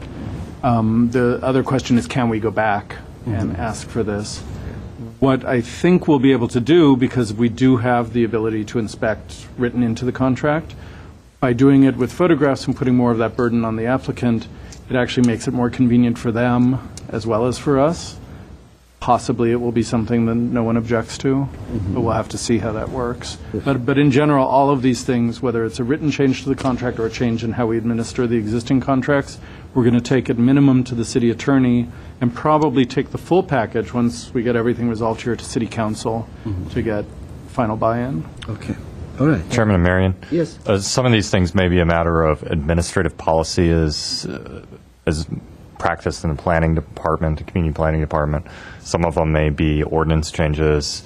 Some of them are probably policy changes at the council level as well. So I think when we bring these back, and whatever next wave, we'll probably need to articulate which ones those are. Probably in all events, it'd probably be useful ultimately for the commission to make a recommendation for whatever changes you would like to see to the city council, and let the city council give direction on that, even if it is an administrative policy as practiced at the community planning department level, just so the council is aware there's some interest from the commission in making some changes. Right. And if I may, I also wanted to answer the question you had asked about the number of staff related to the Mills Act's inspections. Of course, if the Mills Act were extended to contributing properties in historic districts, the number of inspections we might have to do could, double overnight. So that may play into both of those conversations. Yeah. Okay, thank you, Al. All right, the other item is previous rehabilitations. I do not understand this very well. Could you kind of just briefly explain that one more time before we ask the commissioners to comment on it? This is the concept that some cities, Pasadena specifically excludes previous rehab work done fairly close to the time period of the application. And again, I'm not sure what that time period is. This came to mind for me. We had an application for a house on Grandview, a Monterey Revival house that had a significant amount of work that was done at the rear of the property. From the street, it still looked very much like a period Monterey Revival. But because we're looking at this from the Mills Act perspective, we're looking at the full picture of the parcel and the total envelope of the house. And in that case, the work that was done, while there was nothing horrible or wrong about it, and it was definitely in keeping with the house, it wasn't done to the level that I would expect from a Mills Act property had they come to us after the work, after it was designated and then proposed the work. And we would have been able to fine-tune some of the smaller issues that I think were problematic on that application. The commission specifically voted not to designate that. The staff recommendation had been to place it on the register, but not to recommend the Mills Act contract, and the commission denied the full application. And that's really, since I've been here, that's the one that does come to mind in terms of a fairly recent, it was really a fresh rehab. And those owners, to the best of my knowledge, were completely genuine in saying they had just learned about the program. They didn't do the work specifically to avoid regulation, so I don't want to imply that at all. But nonetheless, the work that was done wasn't at the level that we would expect on a Mills Act property. And in my mind, it wasn't something that should be rewarded with the tax break. Now, It's a very limited number of situations. I imagine it's come up enough in Pasadena that they chose to put this into their Mills Act program. but if the work is done not according to Commission's approval, then it's a non-issue. Am I correct? It could be a non-issue. Okay. But if an owner has done a wonderful job before he comes to the commission, before he submits an application, and the work is done perfect. How do we handle that? Well, we have houses, may I? Commissioner Shire's house had window replacement done prior to the designation and the stucco work as well. And the Shires had come to me as the preservation staff person, knowing that they were interested in having their house designated, concerned that they might do something kind of eliminate its eligibility. So we worked together to make sure that the texture of the stucco and the work that was done was at the level that we'd expect. So if we didn't know about that and the house had come to us and we'd never talked before, and we looked at it and we said, wow, they did this work, but it's perfect, then that is something we could consider. You're right. So now, how does one go on recommending anything on this item? This is one where I would look into it. This is a concept that most cities Mills Act programs don't have this item. It was something that interested me because we have had the issue come up here, and I thought it was worth studying more. So we could find out what Pasadena does. Sacramento, which administers the statewide Mills Act program. This is the Mills Act problem. But I could talk to the people at Sacramento to see what other cities may do something like that so that we have a broader pool to compare our program to. Any other comments? But just before that, that is the house that you're talking about. Yes. This is the one. So Pasadena has an automatic prohibition on the Mills Act if the person has done an extensive rehabilitation or a not up to par rehabilitation. I believe they have how extensive it is and then what time frame it was done within. Okay. I know in Los Angeles, for example, there's a house by Rudolf Schindler that had been proposed for designation. In Los Angeles, owners don't have to approve a nomination. The Schindler House, it's called the Howe House, was nominated by someone who wasn't the owner. The owner was planning to do a rehabilitation and was concerned that if they were doing that rehabilitation with city oversight, they wouldn't be able to do it in the manner that they wanted to do it. So they asked specifically that the city hold off on the designation hearing until they had finished with their work. Then it came forward, and the city ultimately did designate it. To my mind, that's a question of someone's intent in terms of whether they are willing to be party to the provisions of the city's Mills Act program, and I would question whether we would want a house like that in our program if the owner had done this work knowingly, choosing not to have the city kind of look at this for its historic impact. So, Chairman Amirian, I think one of the questions that comes to my mind as we were talking about this that would be of interest to follow through on is if, say, Pasadena does have a blanket prohibition, work over a certain valuation or square footage or whatever their threshold is, prior in the 5 years leading up to the nomination, if that automatically disqualifies a property from qualifying for the Mills Act, it leads to the question, well, what if the work would have been approved by the commission anyways? And so maybe there's some question like there's generally a prohibition, but the commission maybe can make certain findings to allow it to come on, but it sort of sends a signal that don't do the work before you get on the contract. This makes things a little tougher. So we could look into that. I see your hand, Mr. Yeah, I mean, it should be case-by-case basis in this particular case that you're talking about.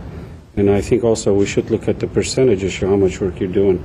I think we have other rules that, you know, if it's like for zoning rules, if I'm not mistaken, if you go over 50% of remodel on your house, you know, the linear foot of walls or roof, automatically it's a new house.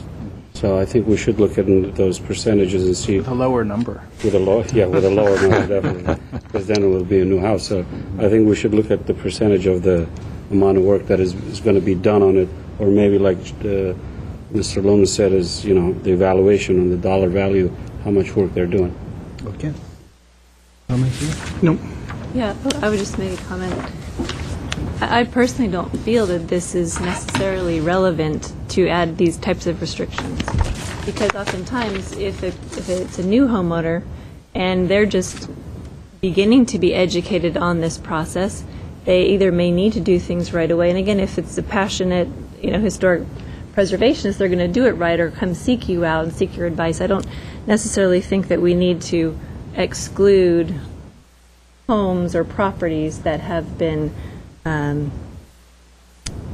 that have undergone a rehabilitation just because we set a guideline for that. I think it should just be open and free for, like you say, a case-by-case basis. I agree with that comment.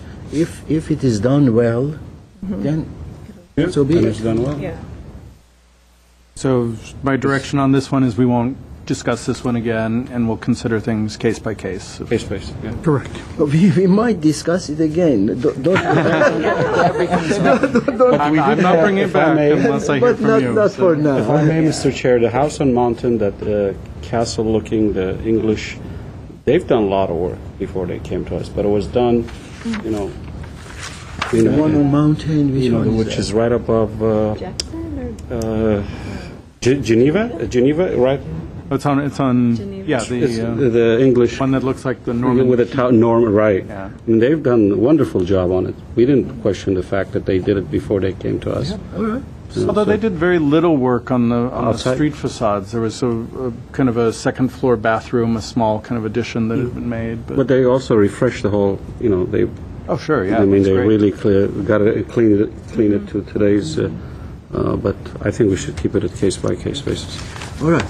Valuation cap. On this one, I will not have any comment. 1,500,000 is okay with me, so you continue. I have a question about it. What, It's you know, 10,000 or I mean, a cap 15,000. sounds like a reasonable idea, but, you know, property inflates in value, so do these values go up over time? That's what Los Angeles did when their initial cap proved to be pretty ridiculous. Right. It took them a long time to change the actual ordinance, so they were granting exceptions for every single application, but a few years later they changed it.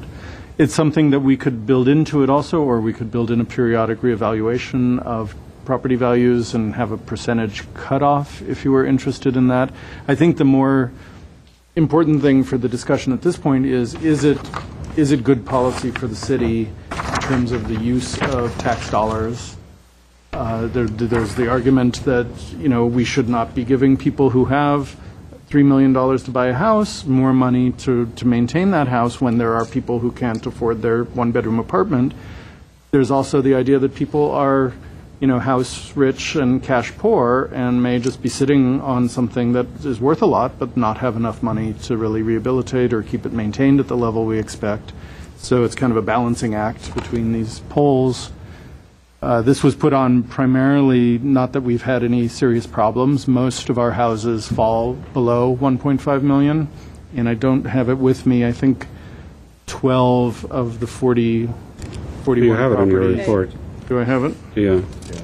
11 or over. Yeah. 11 or over 1.5, 30 of them were, so. Yeah, so it's not a huge issue for us right now, but some cities have chosen to look at this and see it more as a social or economic justice issue rather than a preservation issue. You know, for the preservationist, it's like the more the merrier. The more we can protect, you know, the more we're enhancing the quality of the city. Someone else would have the question at who else's expense are we doing that? So. Mr. Chair, I had a question to refresh my memory. Let's say the house has a Mills Act now, it's evaluated at a certain dollar value. It changes hand. Then what, you know, does evaluation change with it? I mean, It gets obviously reassessed. reassessed, so it's already automatically you have that, you know, increase coming in as the house value changes. So I think Yeah, that's something to consider. there's something, you know, because you're not keeping it at that 1.2 anymore. You know, it might go to 2 million if That's things. We do have a built-in issue. Most people who are long-term owners don't apply for the Mills Act because they're not going to get any benefit from it. benefits, right. Most of the people in the program were at current market values when they entered. Not necessarily everyone. Picking up on the social justice thread, is there anyone out there, any cities out there who look at the valuation of the house in relationship to property owner income level and have a formula upon which they work, or is that, Not that I've heard. Well, in this day and age, they could lose their job tomorrow. right, and then in which case, then, yeah, you have to revisit. I don't think we should connect that to that. I think this one is least important to look into Yeah. personally. And I'm not suggesting we do it, I just wondered if, since that, in talking about, well, anybody who's rich enough to have a $3 million house, I mean, which next year may not be considered, $3 million may not be that big a deal anyway, where does the status of the owner play in? And obviously it doesn't. Okay. I agree with you. 3 million is not a big deal. So this one, no further study? I would agree with that. Yeah. No further study. Okay. I think 1 point. Very good. But one question, Mr. Chair, with these handouts on the jurisdiction statewide, when you talk about home tour, because we mandate plaque, we mandate, other cities don't mandate it. What's the home tour about? Yeah, we don't mandate a home tour as part of our program. But how do they do? I mean, how do other cities do it? They have a provision that you will allow your property to be open for a public tour one time a year. Oh, okay. So okay. I think we should think about that. There are some nice houses that can with $10 entrance fee can help some schools or some charity organizations. Yeah, I think Maybe there are other ways to reach out to homeowners to get the them historical society does. Something can be done. I am not. Something. Yeah, I'm not sure how. That's another thing I can talk to other cities please. and see what they're doing. Investigate that. Because we like we have some good jewels that we like to show people. Thank you. Mr. Chairman, I'm going to jump in on behalf of Jay while he's sort of assembling his notes here. It sounded to me as though the Commission had a very strong interest in considering the work program, and that would probably be the first priority. It seems to me that might be tied to the previous discussion point, which was the concurrent Register and Mills Act application process, because if the Commission ends up deciding that you want to have a much more rigorous kind of work program or expectations for that, that may naturally sort of Right. kind of push people to sort of get the nomination first and then develop the work program to the Commission's satisfaction. So there might be a relationship there. And it also seems that that's related to in the inspection process, which I heard the Commission has an interest in. So it seems that those are probably I think the work program and the inspection process seem to be the Commission's top priorities. Yes. And the issue of the historic district contributors being part of the Mills Act is something that might be interested in, but it's not a big priority, and maybe wait until we find out more about the Rossmoyne district. Research. And the other two items are off the table for the time being. Okay. So is that correct, Jay? Is that? Yes, that's exactly what I have. What I would like to propose for the staff end of this is to focus on the work program and the inspection, talk to cohorts in other cities to see how that works for them, how just the daily ins and outs, so that I can come back to you with how that works realistically, and then take Alan's suggestion in the concurrent application concept. It sounded like most of you thought that was not a bad idea to split the applications, but I'll also look into that more and see what other cities are doing, as well as see how it ties into these other two. But I'll prioritize item 3 and 4 for now. And we will be canceling our May meeting. Oh, we are not done yet. Don't cancel any.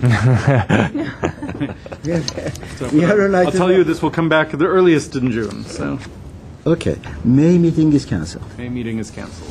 Why I'm going to is mention that later. We don't have any. You will have no staff Oh, I for see. your May meeting. Okay. Okay. Item number 7 on our agenda, Planning Division updates and informational briefings.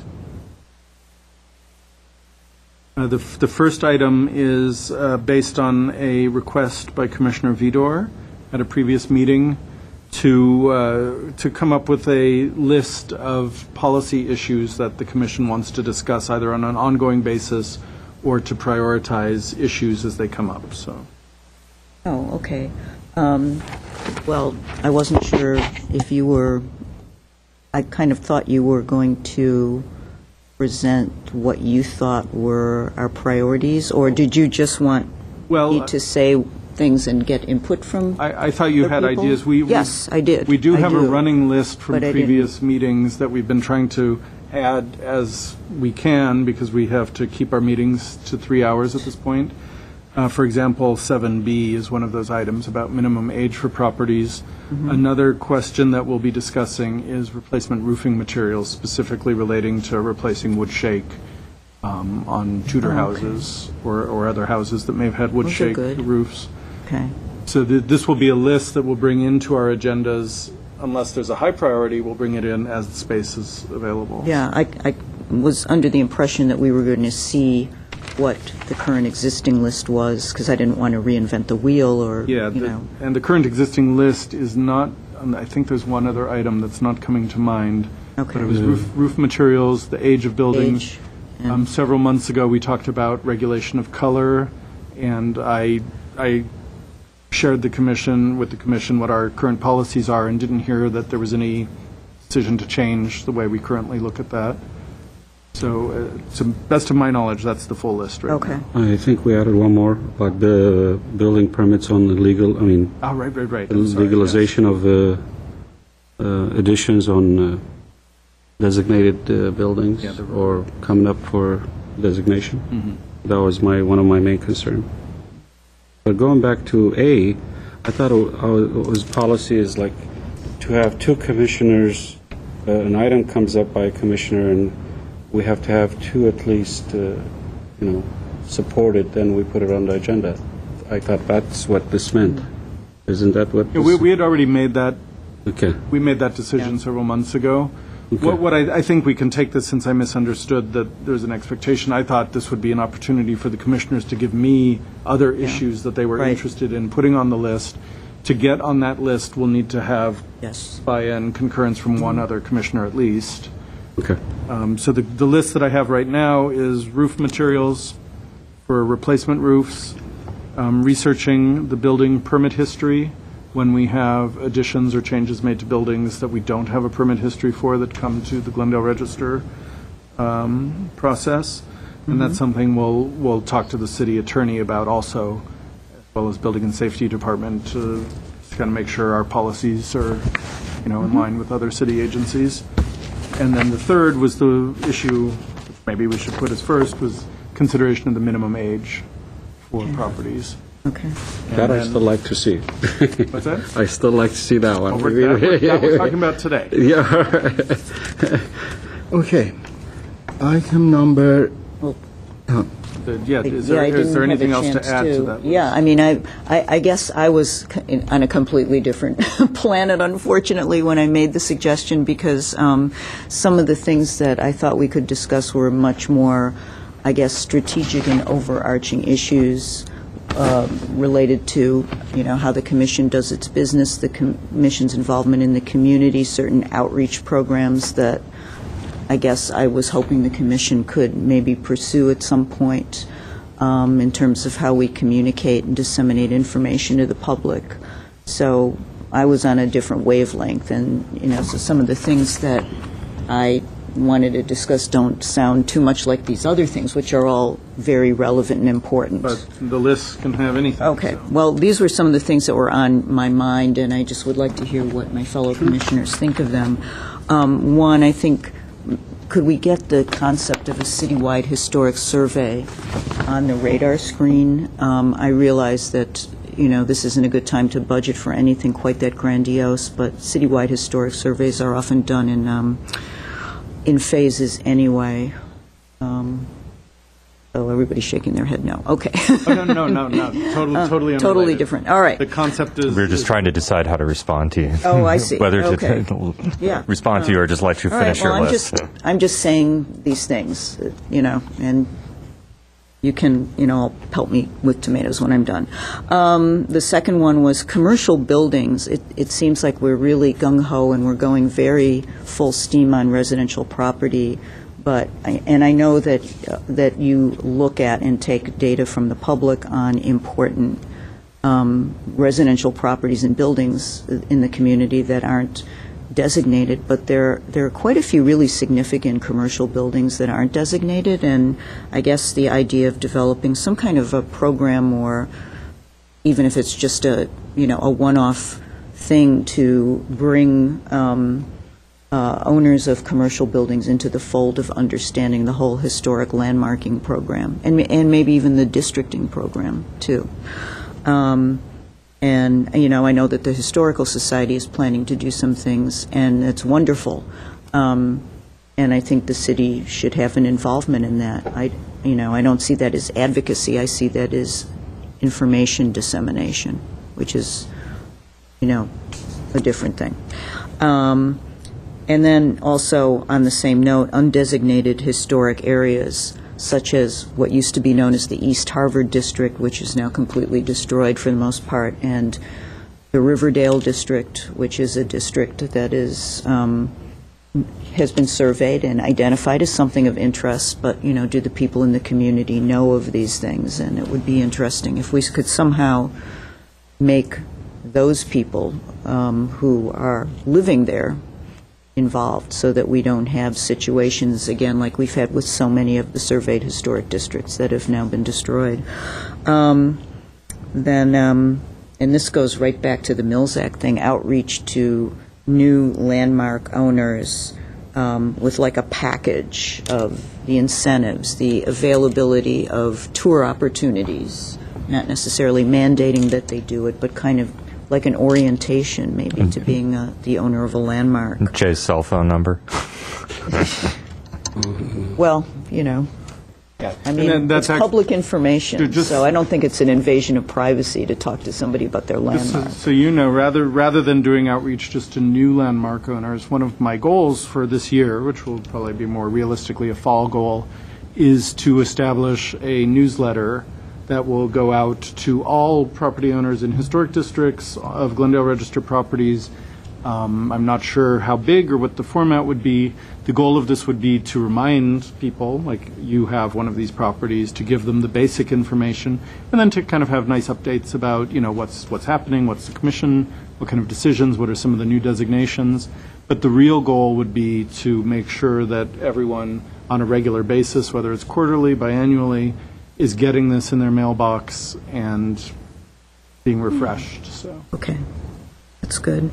And then I think in some cases we have to consider interior features in landmarking, and the more modernist structures that come into significance for possible designation, where you have interior, exterior as being really, flip sides of the same coin, that I guess I would ask why we disallow consideration of interior features. So that's something I'd like to have a discussion about, if nothing else. Okay. And then also, and this of course would be at the bottom because this is kind of the culmination of a program, but elimination of owner consent, where we would take more of the approach of what LA is doing, and that obviously is a much lower priority thing that requires a lot of discussion, but that we should explore it at some point. Now, if I get concurrence on, I guess if we look at each of those individually, and if other commissioners are interested in that, I'll then start a running list, which we can reprioritize from meeting to meeting. Yes, it's dynamic, too, and and bring those topics up. So. Okay, now there are 1, 2, 3, 4, 5 items. Is that Yes, right? Am I yes. Want me to? Survey, building outreach, undesignated historic districts, outreach to new owners of landmarks, owner consent, Interior features. interior features. So it looks like 6 to me, but... And, on the undesignated district concept, I was thinking as a subheading of that, for example, the Craftsman survey that was done by the city, it was really extensive, very interesting, and it would be nice maybe once in a while to revisit what the ramifications of that survey have been. How many properties have been demolished? What was the rationale? How many have become part of historic districts or been landmarked, because the survey doesn't really give legal protection. It sort of is a way to foment more interest and awareness. But no, the survey gives policy direction and protection for under CEQA. Okay. Under state environmental law, based on the survey, if someone proposes to demolish or alter a craftsman property, depending on the survey level that was assigned to it, we'll treat it in one way or another. Right. But there were tremendous amount of properties, I think percentage-wise on that survey, that fell into the category of 6L. just, 6L. That's the one. Which we do. Maybe, maybe not. We do regulate 6Ls. We've developed policy for how we look at 6Ls. So I could share all of that with the Commission. So. Now, on these items, my suggestion is that instead of agreeing on each one of them to come back to us as item for discussion, Arlene, would it be okay for you to kind of type this and send it to us so we can have some time to think about it? I will not be able to support it right away, any one of them. Until I know, Send it to Jay to give to you. And then, Okay. Okay, and then at the June hearing, I'll agendize that list with the expectation that if there's agreement by two or more of you, we discuss it. And then we'll figure out which ones are the top priorities. I I'm feel the thinking same maybe way, at the, Mr. Chair. sorry. I feel the same way, Mr. Chair. I think some of these items, these are all fresh to me. Some of them, I think, may worth the discussion, but a couple of them, I don't see it. But I'd like to, send it to us and we'll discuss it. Okay. I was kind of hoping there'd be more, or maybe, other people had their own thoughts about it, too. If maybe the way to approach this is, if the other commissioners, other than Ms. Fedor, have some thoughts about items you'd like to add to this list, you send them to Jay, and then we'll have a similar report, kind of very one-paragraph discussion on each of those topics, like we just did with the Mills Act. We can have the same conversation. We'll just go through the list and find out if the commission as a whole has an interest in continuing that conversation and what your priority is on that. Okay. All right, thank you. Let us move on. We were on item number 8, aren't we? We're on at 8. 7B. Or 7B, yes. Okay. On item number 8, comments from commissioners. Anybody has any comment? Actually, we did. I'm sorry, we had 7B. We did have 7B, yes, okay. Which is in line with what we're talking about, but previously discussed by all of you. The concept of establishing a minimum age for properties that are eligible for the Glendale Register. And when this first came up, and I'll just repeat kind of staff position, just to give you kind of a background where we're coming from, but in general, staff does not believe that we should have a minimum age requirement for register properties, primarily because the policy could exclude houses that are threatened in some way or that need to enter the program to gain the benefit of the Mills Act, perhaps, that we do have enough hindsight of 15 or 20 or even 25 years in some cases to know that it's an important resource. And we would hate to see that if we had a 50-year cutoff or a 30-year cutoff, we might be excluding worthy properties. The only other thing I wanted to add to that is, in general, the federal government has a 50-year cutoff. Other jurisdictions at state and local level sometimes have a 30-year cutoff, is quite common. I've heard of 25-year cutoffs. And then many cities like Los Angeles and I believe Pasadena don't have any specific cutoff for their designations. One thought is that as you've considered fairly recent properties like the Block House, the Glass Cube up in Brockmont neighborhood, that house was built in 1973, so already that for us is a very modern house, but it's obviously over 30 years old already. It's pretty rare for the commission to get a nomination for a house that's built 15 years ago, or not just a house, any property 15 or 20 years old. But I do think it would be important for the commission to have the ability to consider something like that, and perhaps deny it if they thought it was too recent. So that is the staff thought on this. Okay. Mr. Chair, I brought this issue up a while back. I still want to see it agendized, discussed. I still feel that we should have a year cutoff. I don't know how the other commissioners feel, but I think we need to have an age of a building, whether it's 30 years old or 35. I still strongly feel we need to see how these buildings perform or kept, because not every 30-year-old is kept well and might have, due to neglect, but I still want to see it, Present company, exactly. Yeah. Well,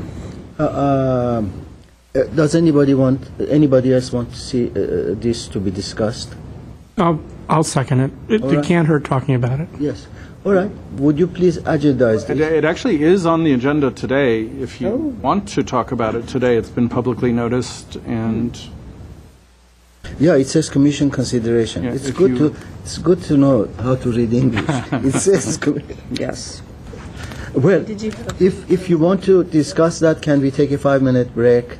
And is this room given to another meeting after 5? I think we can go over 5, is that correct? But not too far. Not too far. I believe the next commission comes in around 6. Can I leave it for next time? Because I have to. You have to leave. Okay, can I ask a question and see if I do? Could you come back to us next week with this item rather than just giving us samples of what cities do this way or the other? Give us some kind of pros and cons, which you try to do, and we discuss it next time. Is that okay? That's fine. Okay. Having heard fine, we will do this next week. Next meeting. June 28th. June. All right. 28th. All right. Next meeting. Okay. Item number 8. Comments from commissioners. Anybody else has comments? I have a comment. I had the opportunity to speak at Prudential Realty about architectural styles, and I want to thank Jay for assisting me talking about the historical districts. Oh, wonderful. And we had at least 50 people that attended, real estate agents. I was surprised that some of them didn't even know that we had historical districts, guidelines, and the styles that we've been using. And I'll tell you something funny. When we said minimal traditional, he says, "You want me to advertise a house that is minimal traditional, expect somebody to buy it?" So I said, "Well, call it traditional." So we left. And I think, like Arlene said, we need to have more outreach because they're the first people who, sell these houses and tell people what kind of house they're buying. But it was interesting, and I want to thank Jay for assisting me. Job well done. Very good. Any other comment? Nope. Okay. Now, as you know, May is National Historic Preservation Month, and cities all over America are celebrating. Glendale is celebrating that month as well. Historic Preservation Month will be kicked off in Glendale with a proclamation by the mayor and the city council tomorrow, April the 27th, in City Hall at the start of the council meeting. Now, I would like to ask my colleagues if unfortunately, I have previous engagement, I can't go there. If my colleagues could go, and I would ask if Arlene would be kind enough to accept to present the commission to the city council. I would be happy to do that, and I was planning to go, and I'd love to see my fellow commissioners there. All right. What time? Tomorrow, city council meeting? Yeah, it's Yeah, at the 6 start. o'clock. Isn't it here now? Yeah, it'll be in this room. I can join her if you want. All right, then it's adjournment, and if there is no other comments, I would like to adjourn the meeting. Oh, I'm sorry. Yes. Chairman Marion, Commissioner Vidor has one Just more one. item. Okay. Just one more. I just wanted to mention, and we'll announce it tomorrow too, I'm sure somebody will, that on the first day of Historic Preservation Month, May 1st, there will be a bike tour of Glendale's historic neighborhoods, co-sponsored by the Historical Society, the LA County Bike Coalition, and the city. And it's going to be approximately 12 miles going through the new applicant district, Rossmoyne, and part of Cumberland Heights, Ardevine Highlands area, as well as through some of the lesser-known areas. So it'll be a nice leisurely bike ride, and we hope everybody who has a bike can join us at 9 o'clock in the morning at the Chess Park on Saturday, May 1st, for the start of that bike ride. Okay, thank you. I have two other announcements for people's calendars to schedule.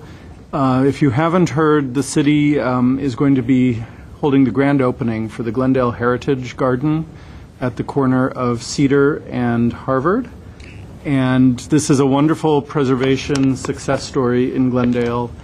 It's a site that had a beautiful craftsman house on it. It had two other craftsman houses on it that were demolished. The original proposal called for the demolition of the entire site to build a small pocket park for the city. Through various interventions, it was learned, the city came to understand that no, this craftsman house is quite special, quite lovely, and the city made a decision to incorporate it into the new park. So we have a great situation where we have new park space in South Glendale, which is very park poor.